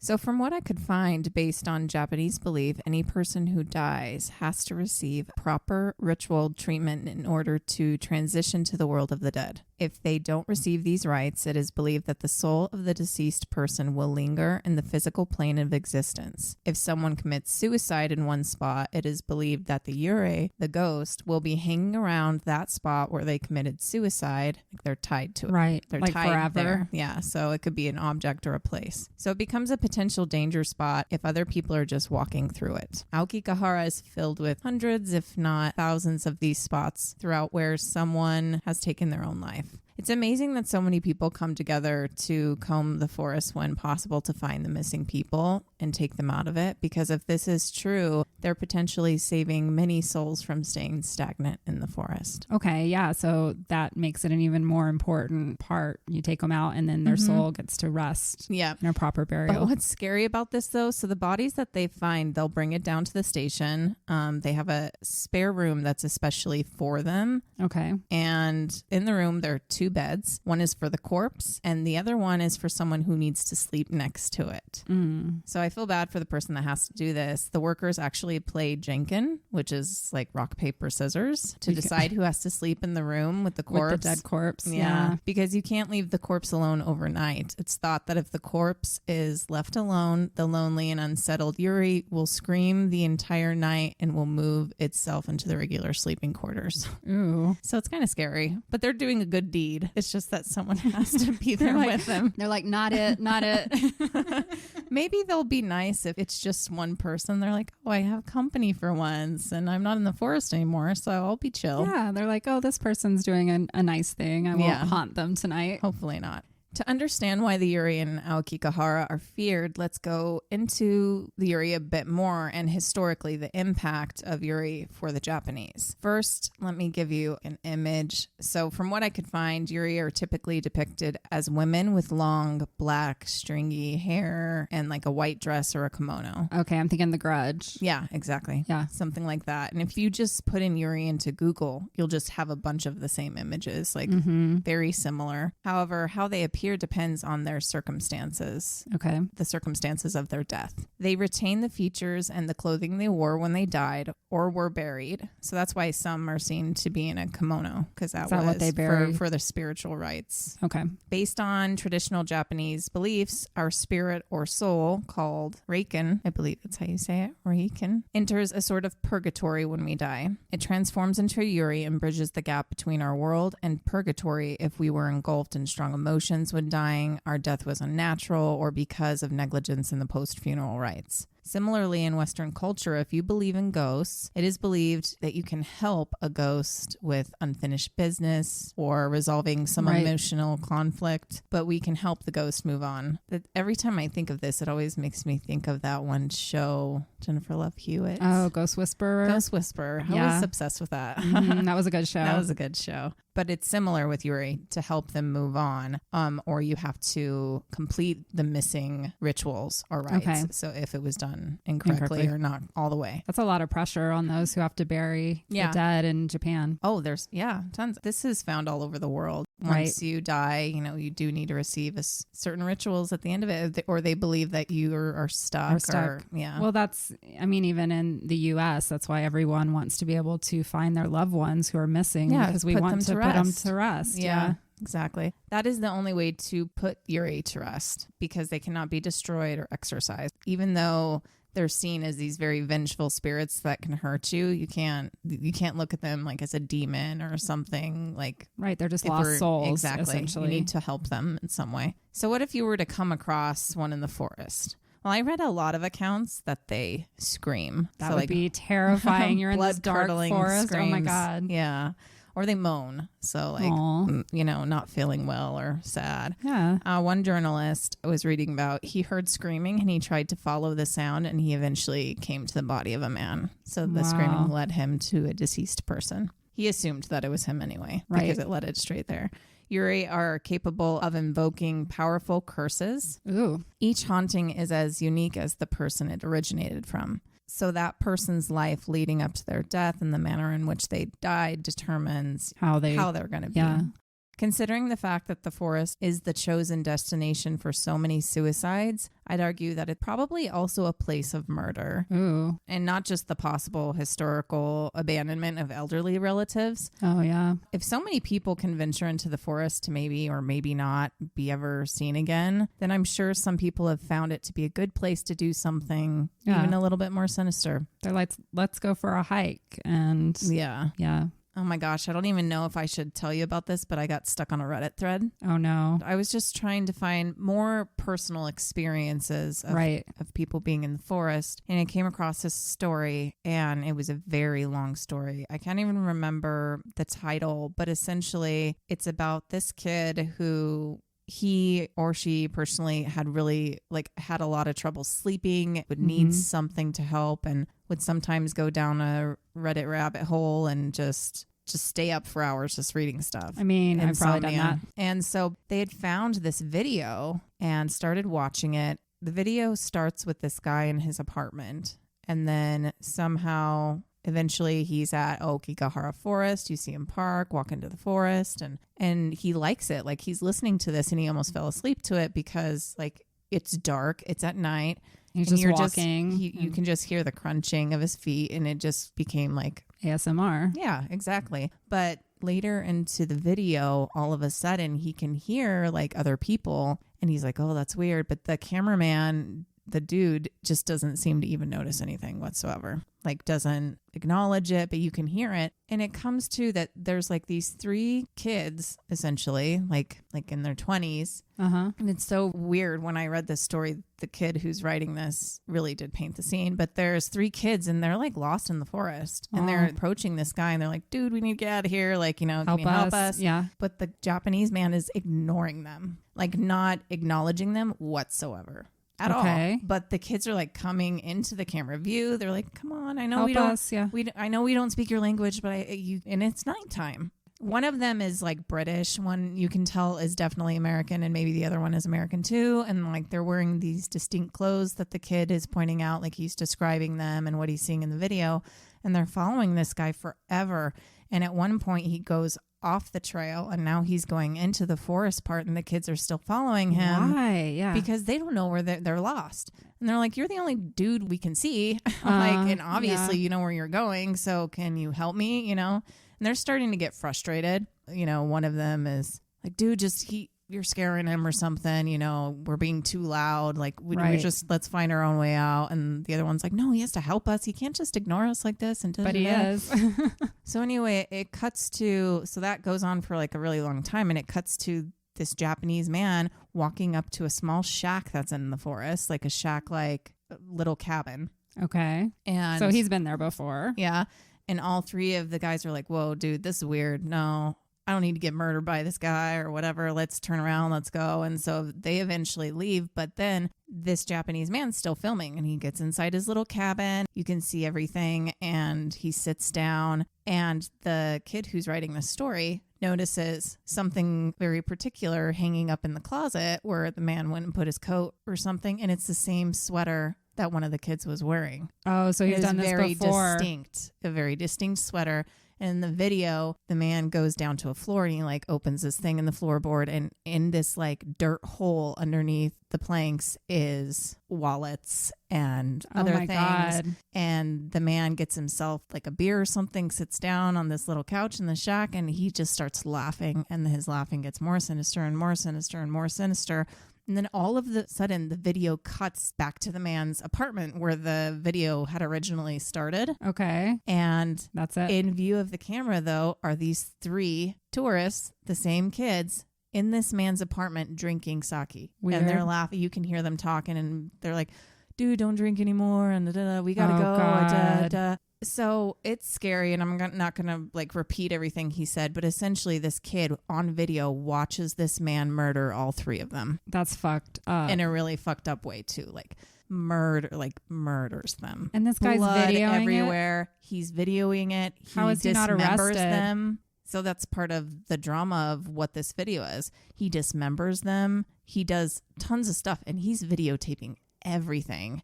And so the kid who's watching this video, he's like, I knew I was supposed to turn it off, but like it was sickening because he realized this man's making this video for somebody to watch it because he posted sick it. Fuckers out there. And then at one point in the video, it cuts to him being like across the street in Tokyo or somewhere downtown, and he's videotaping those 3 kids across the street, like at a pub. And and he even goes up to them, like part of the camera is him walking up to one of them and like talking for a second. So the thought is that, you know, he stalked them, got them to come back to the apartment, right, killed them, and either them following him in the forest was part of it, and he just stitched all of this together really weirdly. Okay. Or they were ghosts and they didn't know what they were doing.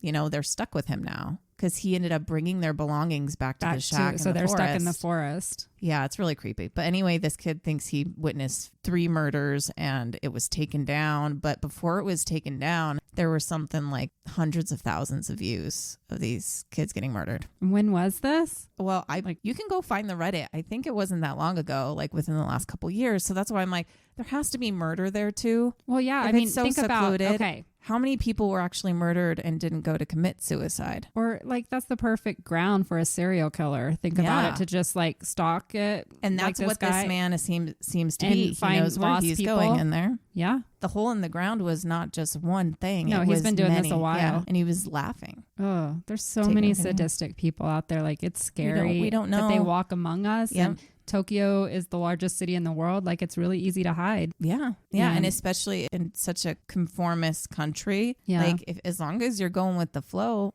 it might be hard to even know who's. And if you're killing tourists or, you know, people from out of the country, and they can just say, oh, well, they went in the forest. Yep, exactly. They're lost. And because, it's so scary. Every single day, it's so scary. Okay, so maybe we don't want to visit, or at least definitely not at night. I will not go off the trail. I'll go with a guide. That's not a serial killer, hopefully. I think if there was like 10 of us, go in a big group, we'd be quiet, but, you know, buddies. I'll go on a tour bus with like a tour guide or something. We all have one of those backpacks on that links up to each other. Anyway, so yes, I'm sure that Reddit thread's still up there if you just look up Aokigahara Forest, but this kid's account and what he saw is pretty pretty harrowing crazy. account. But eerie are taken really serious in Japan. If someone dies in a home or was murdered, especially, like you have to tell the people who are going to rent or the property or management, or if it's going to sell or something, because the home will end up selling for like half the price because they take it so seriously. They're called incident houses. That's what they refer them. That once again, the movie The Grudge is like, if you haven't seen that, definitely watch it. That was what happened. An American couple bought the house. Right. Mm-hmm. And they thought they got a deal. Yeah. I've seen several movies like with the same premise as well. Yeah. Besides the eerie, there are other legends about the area. Legends within Japanese mythology believe that the forest is home to demons, mythical creatures, and entities with supernatural forces that pull visitors in and want to keep them forever. So I tried my darndest to find as much as I could, but really the only thing that I could find other than the eerie is Tengu. I don't think he's as bad. Tengu is like a demon, or yeah. So Tengu, he's a bird demon. That's what they call him. And he's said to call the forest home. Tengu translates to heavenly dog or heavenly sentinel. It's from Shinto belief. Tengu are considered to be a type of supernatural being and were originally thought to take the forms of birds of prey and a monkey deity. And they were traditionally depicted with human, monkey, and avian characteristics with like a red face and a long nose. So if you were to look up a Tengu, there's a lot of different depictions, but the demon will typically have like this very red face with like a very protruding nose. Okay. The image has gradually softened for them. Buddhism long held that they were disruptive demons and harbingers of war, but now they're kind of seen as this protective, still dangerous, but protective spirit of mountains and forests, thought to inhabit like the tops of tall trees, sometimes in remote areas, and they are rarely seen. So the Aokigahara Forest is kind of perfect because it has these big tall trees. But it sounds like they're overlooking the forest. So as long as you're not like carving into the trees or probably, graffiti, whatever, then he comes for you. I didn't want to go into a main history about them because it wasn't necessarily tied to just this forest, but in the past they used to abduct priests. Oh. And then drop them in other places. So they weren't even really killing. It's like they were just being very disruptive. They're like, I think you should go here. They're like, I don't like you. I'm going to pick you up and I'm going to drop you on top of a tree 200 miles away. But yeah, why priests, I wonder? No, they didn't like them. I mean, this is... Oh, I guess they're a demon. Yeah, we're talking about Shintoism and Buddhism, and a priest is not of that religion. And he was, I don't know, maybe. Interesting. He just was like, nope, false. They're like, don't come in here and try and convert people. So they can fly and move very fast. He's like, I heard what you did in the Spanish Inquisition. Yeah. And it might be from those different times. I think it's way back that this is how they came to be. They are considered overly prideful and arrogant creatures. They're also believed to have magical powers. Many stories show Tengu having the ability to manipulate people. So like get into your mind.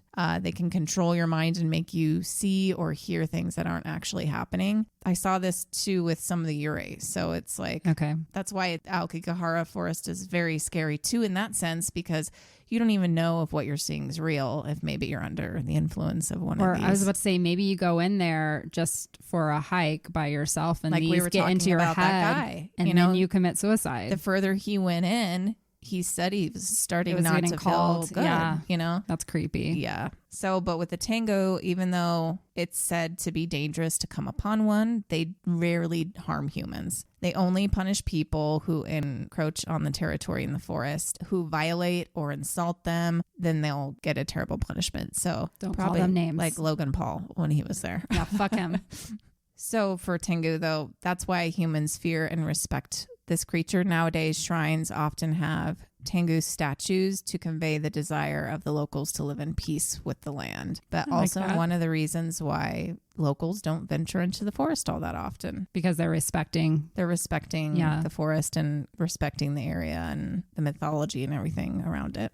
So with that, I'd say I'd just be worried more about, vengeful souls and the energy of their deaths in the forest. If you don't come across eerie or a body, it is most definitely probably like an eerie place to be with the lack of sound and just the way it looks and the feeling, knowing that so many people did lose their lives there. It's one of those tragically beautiful places, I'm sure. If you ever decide to visit, unlike Logan Paul, please be respectful if you do come across any victims of suicide. Contact the local authorities so they can appropriately handle the situation and have respect for that person's soul, whether you believe in it or not. Be thankful that you found them and that now they have a chance to move on. That's how I'd see it. It's a somber place, and it's one where the gravity of circumstances should not be taken lightly. No. If I ever go to Japan, I do hope to visit the forest. Yeah, I think I would too. I would go in there with a reverence for it, though. Yeah, and like I said in the beginning, she needs a little love. That's how I would see it. Bring some positive, bring some sage. I don't know. Some offerings of some kind. Yeah. Something back to the forest. But light one thing I love. found is, just light and love, no actual items. Because I heard that it's very littered by all the tourists and it's hard for the forest, workers to keep it up and keep it clean. That kind of sucks. It was kind of just this added thing that I heard that can be very littered. And no, we don't need people to add stupid trinkets or anything. I don't know what they would be bringing in. Well, some families do go back, and if they know where their family member committed suicide, they'll leave flowers and other things. Okay if it's something that's going to become part of the earth again. And the forest is already littered with the remnants of what's left behind from all those people. So it's clear that suicide has never been held in the same regard in Japan as it is here, in America. Overall, suicide has historically been tolerated and in many cases seen as a morally responsible action. Mental health awareness in Japan has always been an issue. Historically, mental illness and depression was looked down upon or ignored. However, rapid growth in suicide rates since the 1990s has increased public concern about suicide. They believe increases came from the 1997 financial crisis in Japan, with suicide increasing almost 35% in 1989 or 1998. I don't know why I said 89.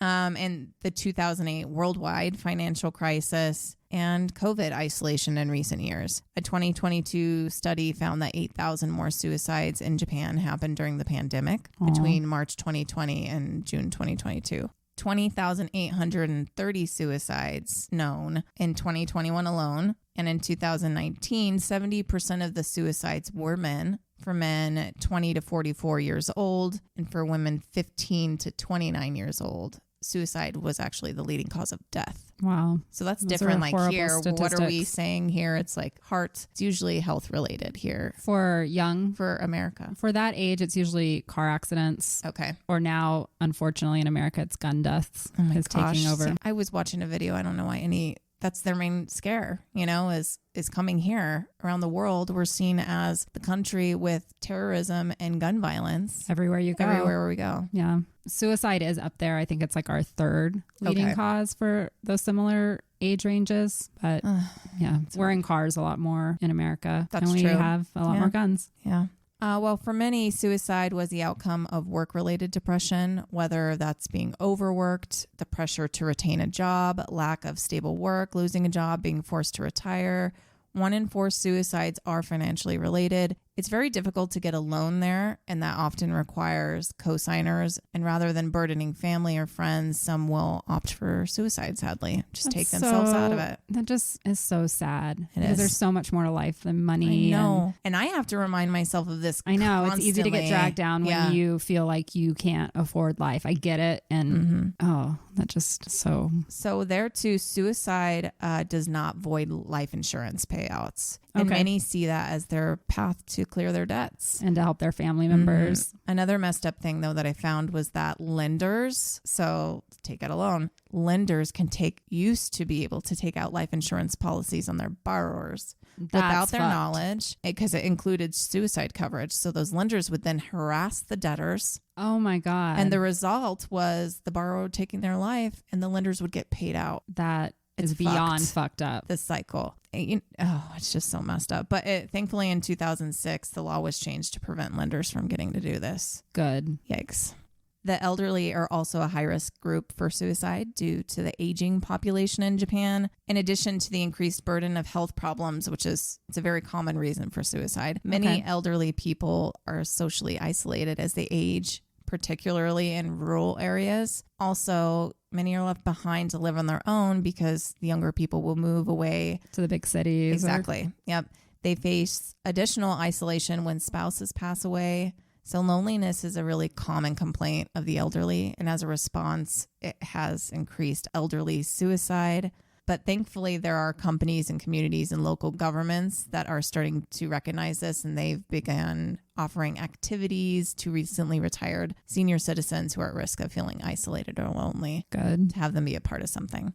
Increase in suicide is also linked to increased, surprise, internet usage and isolation. Yeah, we see that. Teenage suicide rates have been the only category to increase in recent years, despite the drop in overall suicide rates over the past decade. COVID, maybe. I don't know. Internet culture. Yeah, it we're seeing contributes that. to suicide rates increasing worldwide. I was about to say, we see that worldwide. Right. So one phenomenon there that has been particularly concerning is that of shinju. Okay. And that's suicide pacts. Oh, They're formed online between individuals, usually strangers, via internet forums and message boards. And they have the intention of meeting up to die at the same time together by the same method so that they have someone to do it with. Yeah. This differs from the traditional shinju, which is typically between like family members or lovers. Okay. I guess you can also kind of include murder-suicide in that kind of area. Prior to the pandemic, on a bigger scale, the country was working to curb rates and has seen overall decreases,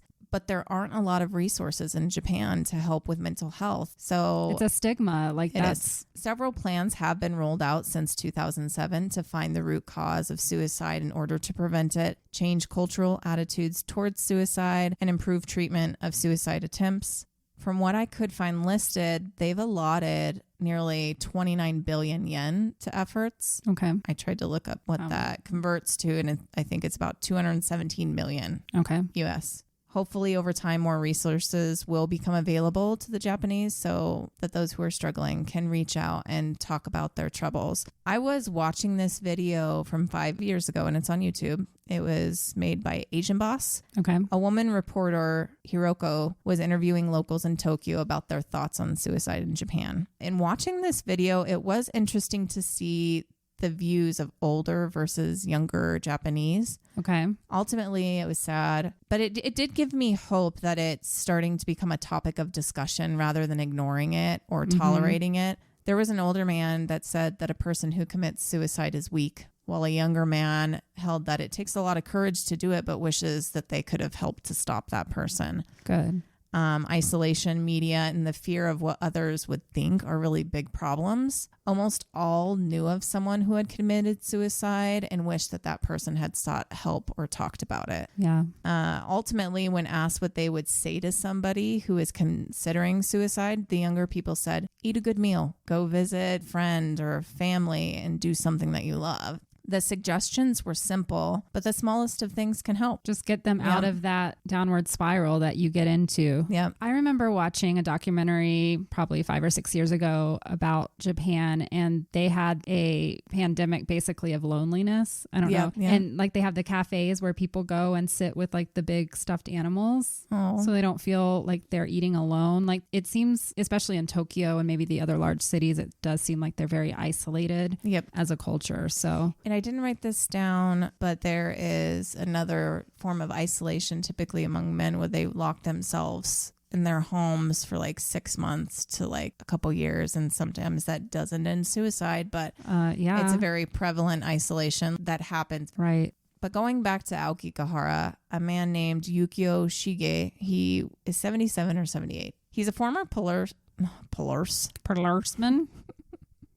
He's a former police officer and now head of a suicide prevention NGO. He believes that the answer is the same. It's simple. Just say hello to people. Be kind. Yeah, he wanders around Aokigahara and just says hello. And that tiny gesture of reaching out or having a simple, basic conversation is enough to turn people's lives around. It's been enough for him, and he has personally prevented 721 from following through with suicide. Wow, just simple conversation. That was as of last year. So just basic kindness. But back to the video real quick. And their thoughts on suicide. They felt that depression and mental illness in Japan, it really isn't taken seriously. It's seen as you being weak for the most part. Just a weakness. Yeah, depression is not recognized by companies. Horrible. They would either pressure that worker or you would feel pressured to quit so that they're not a burden to the company. That is a stereotype that goes along with depression and mental health that is difficult to overcome, but it is possible and it requires discourse. Here in the US, companies have started to recognize self-care more and offer help.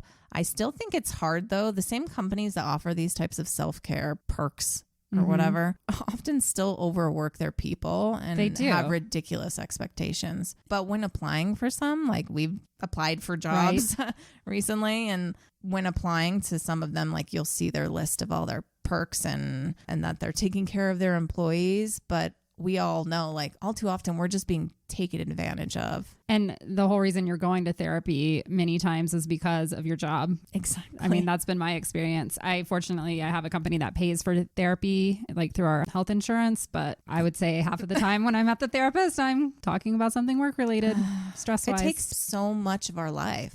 You know, it does in America, and I think Japan even twice as much. It's so much of like how you're seen in our society is what you do for a living. I know, which I hope, and I feel like I have hope because of the younger generation, because they are totally like bucking that trend. They're like, no, it doesn't matter what I do, it's who I am, and like these things are more important than a job or a career. So I hope maybe that's happening in Japan too. I think it's slower there, but I do see some change just in the videos that I was watching. Yeah. You know, I quit my job 4 years ago or 5 years. Where are we? 2023. My gosh, I am jumping ahead. I quit my job in 2021.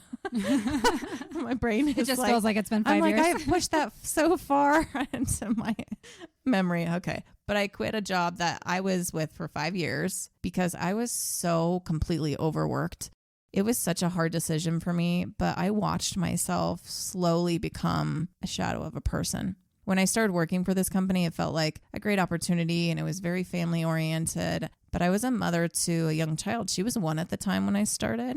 Yeah. I think she was maybe about to turn 2. I worked from home and it gave me the flexibility that I needed. But quickly over time and after an ownership change, I took on so much that I was working 80 hours a week on Nobody average needs to do that. for nearly 4 of the 5 years. You know, I spoke up about it. I spoke up to him. But I was told, like, this is what I don't like. I was told it was family and yada yada, and I was promised That's bonuses. what they always say. Be wary of any company that says you're family. Oh, I don't trust it. To me, it means now, they're going to overwork you and take advantage of you. It's a trigger. If I see anything along the same lines and any kind of description, I'm like, nope. Or the other one is, we work hard so we can play harder. No. Don't trust that shit. No, because how can... For me, one of the biggest things with him is like he kept changing the rules. Like I needed help, and because I was doing everything alone. Yeah. But just as soon as, and this is where he always failed to see this, and I tried. But as soon as he'd get help, the time it took for me to train and still be the point person for everything, it just added to my work. And as soon as like I saw this horizon where maybe things would start to flow and like my hours would decrease, he would add another metro location that we'd have to take on. And like my hours would just shoot back up. He kept thinking he was helping me with different things, but in the end it would just like double my work because he was location hungry. Like every time I felt like money. We were settling for a second, it was like, oh, well, here's another location. It's never enough sometimes for these business owners, and they just don't get it. Yeah. You know, after 4 years of helping him grow his business, he took away my bonus structure to then expand his business. That was kind of the nail in the coffin for me. Like, I am not family or whatever you want to call me, dude, because you want to do that to a family member. And he's like, well, you'll still make more. And I'm like, no, honestly, that's why I've held on all these years is I saw the potential in finally having what I needed from you. And then you took it away. And at that point, I was a shell of a person. I was sick. I was depressed and I was mad. I felt like I gave away my daughter's childhood to someone who just doesn't care. He gave back the bare minimum, to quote, you know, like try and keep me happy. But he was so blinded to how badly he was taking care of people. I didn't leave quietly at first. I wrote this really long letter. You know, I spoke my mind. I'm a human being and I matter, and I had to take my life back. He ended up not really responding to anything that I had laid out. Not surprising. He just accepted my resignation kind of emotionless. And this is somebody who was family. You know, he even came to my daughter's birthday parties, and like it just really sucked. In the end, he gave me $1,000 to help with the computer, which to him he probably felt was a big deal, and he didn't need to do that because I was quitting. But you can't get a decent laptop for that. No. And I burnt out 2 of my own computers working for the job. Yeah. So that's money out of my pocket. So even though I needed the $1,000, it just kind of felt like a slap in the face at the end of everything. Because I left, I had no plan. I was miserable. I had no other job. I had no savings. I was in heaps of debt. I still am, because he never came close to paying me enough for what I did. And the inflation of freaking living here is insane. I struggled, I'm still struggling, but leaving that job was the best decision I ever made. Mentally. Yeah. Even now, spiritually. Yeah, exactly. I don't harbor any hard feelings for him or toward him. Yeah, I wish him well. A lot of what happened was unfortunate, but who he was as a person when we did have the time to sit down and talk, and it wasn't about work. I liked him. He wasn't a bad person. He's young and he was ambitious and he's building his empire. Right. I did truly like him and I cared for him. I still do. I've thought about reaching out to him, but now there's just too much time that's passed. But in the end, he taught me that I know what I don't want to do anymore. Right. And if I ever have people that work for me, how I would treat them. Yeah. You learn so much from the worst bosses that you have. Yeah. Leaving led me to self-discovery and truly was the catalyst to so many other changes. I'm still in a rough place in a lot of areas, but I'm slowly becoming who I was meant to be. And I know that I will get to a place I never imagined for myself in a couple of years, and it's this knowing. You and I both have it. And look at us. We're paving our own way right now. Yes, we are. And I'm so happy. We're betting on ourselves. Had I stayed in that job or in that situation and I allowed myself to be, and I honestly think that I possibly could have died. Stress alone the stress, is hard on your the body. road I was going down. Nobody is meant to work 80 hours on a computer. That's just not good for us, standing or not. It was not okay. And I do believe the statistics, going back to the suicide rate in Japan and all of that, and you're probably about to say this, but the statistics is that they work even more than Americans, right? Oh yeah, they work really, really hard, and their whole that's hard. Yeah. I mean, they're the place that they have the little warm beds or whatever, the pod beds where they just go sleep for a few hours to go back to the office. When I was watching that video, almost all of them said, "Oh yeah, I work overtime every day." And it's so sad. They are just used by the companies, and then if they get laid off, they feel like their whole identity is gone. Well, and if you're feeling alone, and everything, and having other struggles, and you're not allowed to talk about it, you can see just very quickly, even in a day, sink into such a dark place that you just feel like a burden. And the only way to alleviate everyone around you is just to take your life. Be gone. That really sucks. I've never allowed myself to sink into a really dark place or have those types of thoughts. I know what real depression looks like. I have family members. Me too. People that are close to me that I know. People have, attempted to take their lives, and I think for me, my daughter obviously is a big deal. I could never leave her behind. She needs me, but any moment I get overwhelmed, what I do is I really do just take a moment, and I do this thing now where I imagine myself as a pinpoint on a Google Earth map, and I zoom myself all the way out. Mm-hmm. I'll zoom myself all the way out. I'll see my whole life, past this life. I'll remember there's only one purpose, one sole purpose to our life here on earth. And that is our soul's purpose, right? Right. And that's to be happy. And as we've been talking about a lot, have love. And spread that happiness to others. If I do that, it's literally this thing where I just sit down and I go, and I zoom all the way out. Yeah. Everything calms down and I'm back in the moment, and then it's a step by step. So just bringing all this up, if anyone's listening, I know a lot of people probably have similar experiences with work and stress, and you're a mom or a dad and you're taking care of everything, and money. Money is always, Sorry. It's not worth losing your life. No, it's over. not. There's always going to be something that you'll overcome. Even if you feel like you've been struggling for years on end, if you feel like you've been struggling your entire life, there are times where things are really good and then something comes to knock you down. Take that moment and zoom all the way out. The possibilities for life, they really are endless. Yeah. And I think too often we're so zoomed in that we can't see a way out. And the purpose of life, is to live and learn from failures or whatever. Mm-hmm. And if you feel and I know this is really hard, it's the whole self-love, love yourself. I don't think that there's a single suicide though that has happened that doesn't affect everyone else, like affects those around you. Like when I was talking about that guy and I thought he had died, like that affected me. That wasn't suicide, but death just affects people. Yes. I think the ripple effect of suicide can last for years and years. And so, you know, you're important. If you're struggling, tell one person, reach out, you know, let others, even a stranger, like just give you enough strength to get to the next step. Allow people to affect you in good ways. Yes. Remember that everybody is going through their own thing. And even if like part of your depression is, what's that? Like just taking on how people make you feel. Sometimes the way that they're treating you, it has nothing to do with you. We say that a lot. Rarely has anything to do with you. They're in their own journey, struggle, whatever. Like the young Japanese I was talking about, say, eat good food, go walk outside. The guy from your NDE, go stare at a flower for a really long time, you know? Go into nature. Yeah. For real. And not this forest maybe, but. Well, I don't know. No, it's beautiful.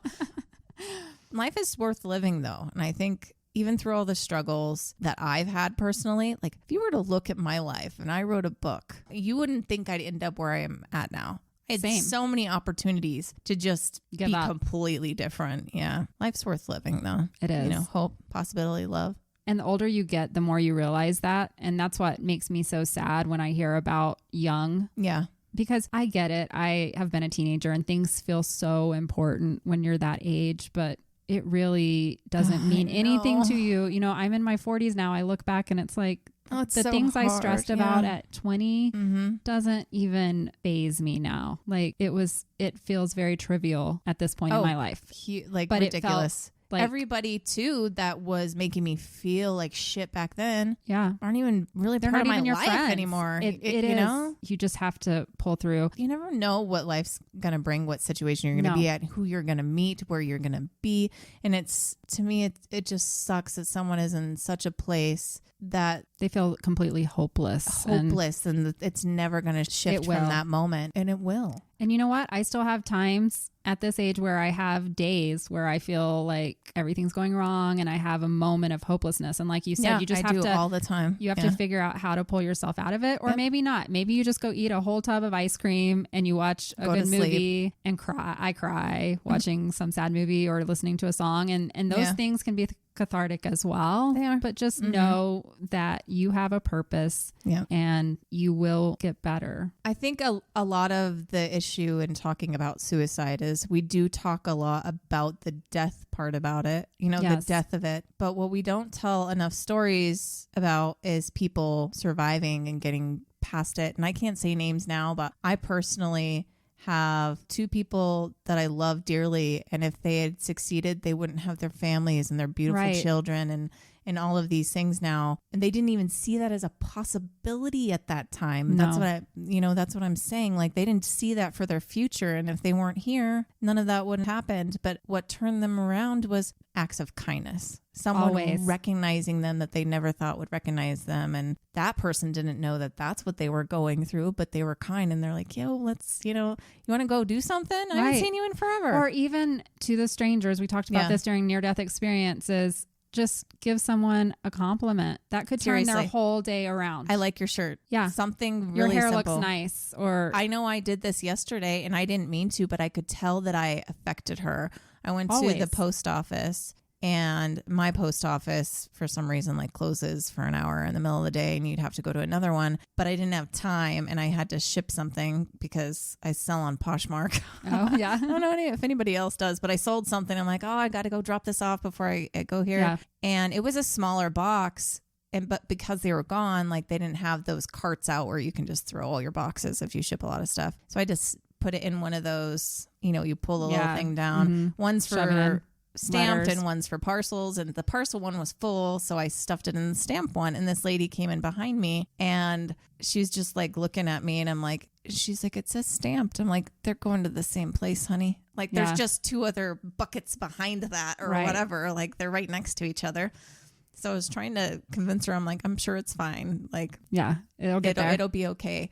But I think she was just shocked that I was talking to her at all and like giving her a moment of my time. It was very interesting to see how I took her by just surprise. Talking to her for a couple of minutes, and English wasn't her first language. I could tell that. And so I think she just appreciated that I was trying to talk to her. Just trying to help. And I was just being like a normal human being. And I was like, oh, well, it's closed. I was like, but you can stick it in here. And she's like, I don't know. And so we ended up outside. And this other lady was talking to me because this other elderly woman, she was coming to do something. She's like, oh, I forgot they closed. And I was like, I know. And so all of a sudden it's just me and this little elderly woman and this other woman who is just listening, but they both had beaming smiles. Right. And it was just this moment. A small interaction. We were in a moment of, where we should have been frustrated. We drove all the way to the post office that was closed. It was closed, yeah. So that kind of stuck with me, but it's just something like that. You the simple never acts. know what someone else is going through. So stay kind, say hello, listen to someone for a moment. Kindness and small acts make such a huge difference every single day. Like I feel in that they then went on to have another kind moment with someone else too. Yes, like there's the about ripple effect. Yes, because it turns their day around and then they want to be nice to someone else. Or just even driving away, instead of being in their head, they look up and they're looking at the trees or something while they're driving instead. And they're enjoying life a little bit better. Yeah, a little more. So if you need to talk to someone right now, though, resources are always available to you. Sure, it might be through government or some nonprofit you don't feel comfortable with, but at the other end of the line is another person. Yes. Like another human being. So if anything, they'll listen to you and they'll say a kind word to you. And sometimes, like we said, that's all that's needed. So even though you're like, oh, I don't want to call this or that, do it. There's a person there. I want to talk about this because I actually used to volunteer for the crisis text line. Look at you. And so I will plug them. They are there specifically for this. And to become a crisis counselor, you go through 3 months of training. Yeah. This is all done for free. You're not paid to do this. Like, these are people who care so much about others that they wanted to be involved in some way. Yeah. And they just text with those because texting is sometimes less intimidating than calling and talking to someone. And it's easier to, like, if I think about, because I talk to a lot of teenagers, et cetera, it's easy for them to sit there and text, maybe even while they're sitting there with their parents or something like that. So this is in an actual moment of crisis. Exactly. Yeah. It's a really good resource. And you just text 741-741 is the crisis text line. And I can tell you, I had to stop doing it because I took on so much of the trauma that was coming to me, but it made me feel so good when I was able to get a person to a more positive headspace by the end of it. Yeah. And then they're also there if someone is, intent on taking their lives, that person can get, emergency services over or any of that. So use the resources if you need them. Sometimes it's easier to talk to a stranger about what's going on. Yep. I would say so. I feel like if I really wanted to talk about something objectively, like I would need to talk to a stranger about it, because friends and family, well, they love you and they're going to say, you're awesome. Sometimes it's okay. Sometimes they're just going to think it's a moment with you, right? Yeah. Like it's a moment that'll pass. And sometimes it's more serious than that. They don't realize. That's why we don't reach out to family or friends, but tell somebody if you're having thoughts and if you're not getting what you need from the person you told, tell someone else. Like just because someone's not well enough equipped to help you when you say that does not mean that was your sign, or that does not mean that they're a bad person. This is a hard thing to deal with all the way around. Like whether you're in this space or they're the one trying to help you, if they didn't do a good job helping you, you need help from someone else. Go to a different place. Go somewhere else. Go talk to somebody else. Talk to 10 people. Just whatever you have to do to get you out of that moment. To get you in a good headspace. Yeah. So if you do need help now, though, here in America, other than what Kendra mentioned, you can call 988 again, or 1-800-273-8255, or your local crisis hotline. If you're in another country, please Google your local numbers. Make yourself feel better. You're worth it. Make a friend or stranger feel better. Listen, be kind, help your fellow human being. We want you all. Let's just stay better. Here. Yes. Yes. All right. Sorry, folks. This was meant to be a story about ghosts and spooky shit, but I don't think. But it deals with some heavy. Yeah. We can't touch the subject of suicide without talking about it, especially when discussing another culture that's not my own. Right. It's important, and with my experience in family and friends, it's it touches all of us. It's so important. And really, we have to get through this life together. So, well, thank you all. I am you and you are me. Yes. Okay. Thank you. Let's go ahead and talk about our socials. And yeah, that's exciting. It is growing. So yes, it's been making me happy. Yes, we're getting a little following going, and we want you to send in stories or topics or just comments, anything. Please send it to us. We're getting ready to record our first episode for listener stories or our lab reports. So if you have any stories whatsoever, please send them to lucidlabpodcast@gmail.com. And then you can also mail. Yes.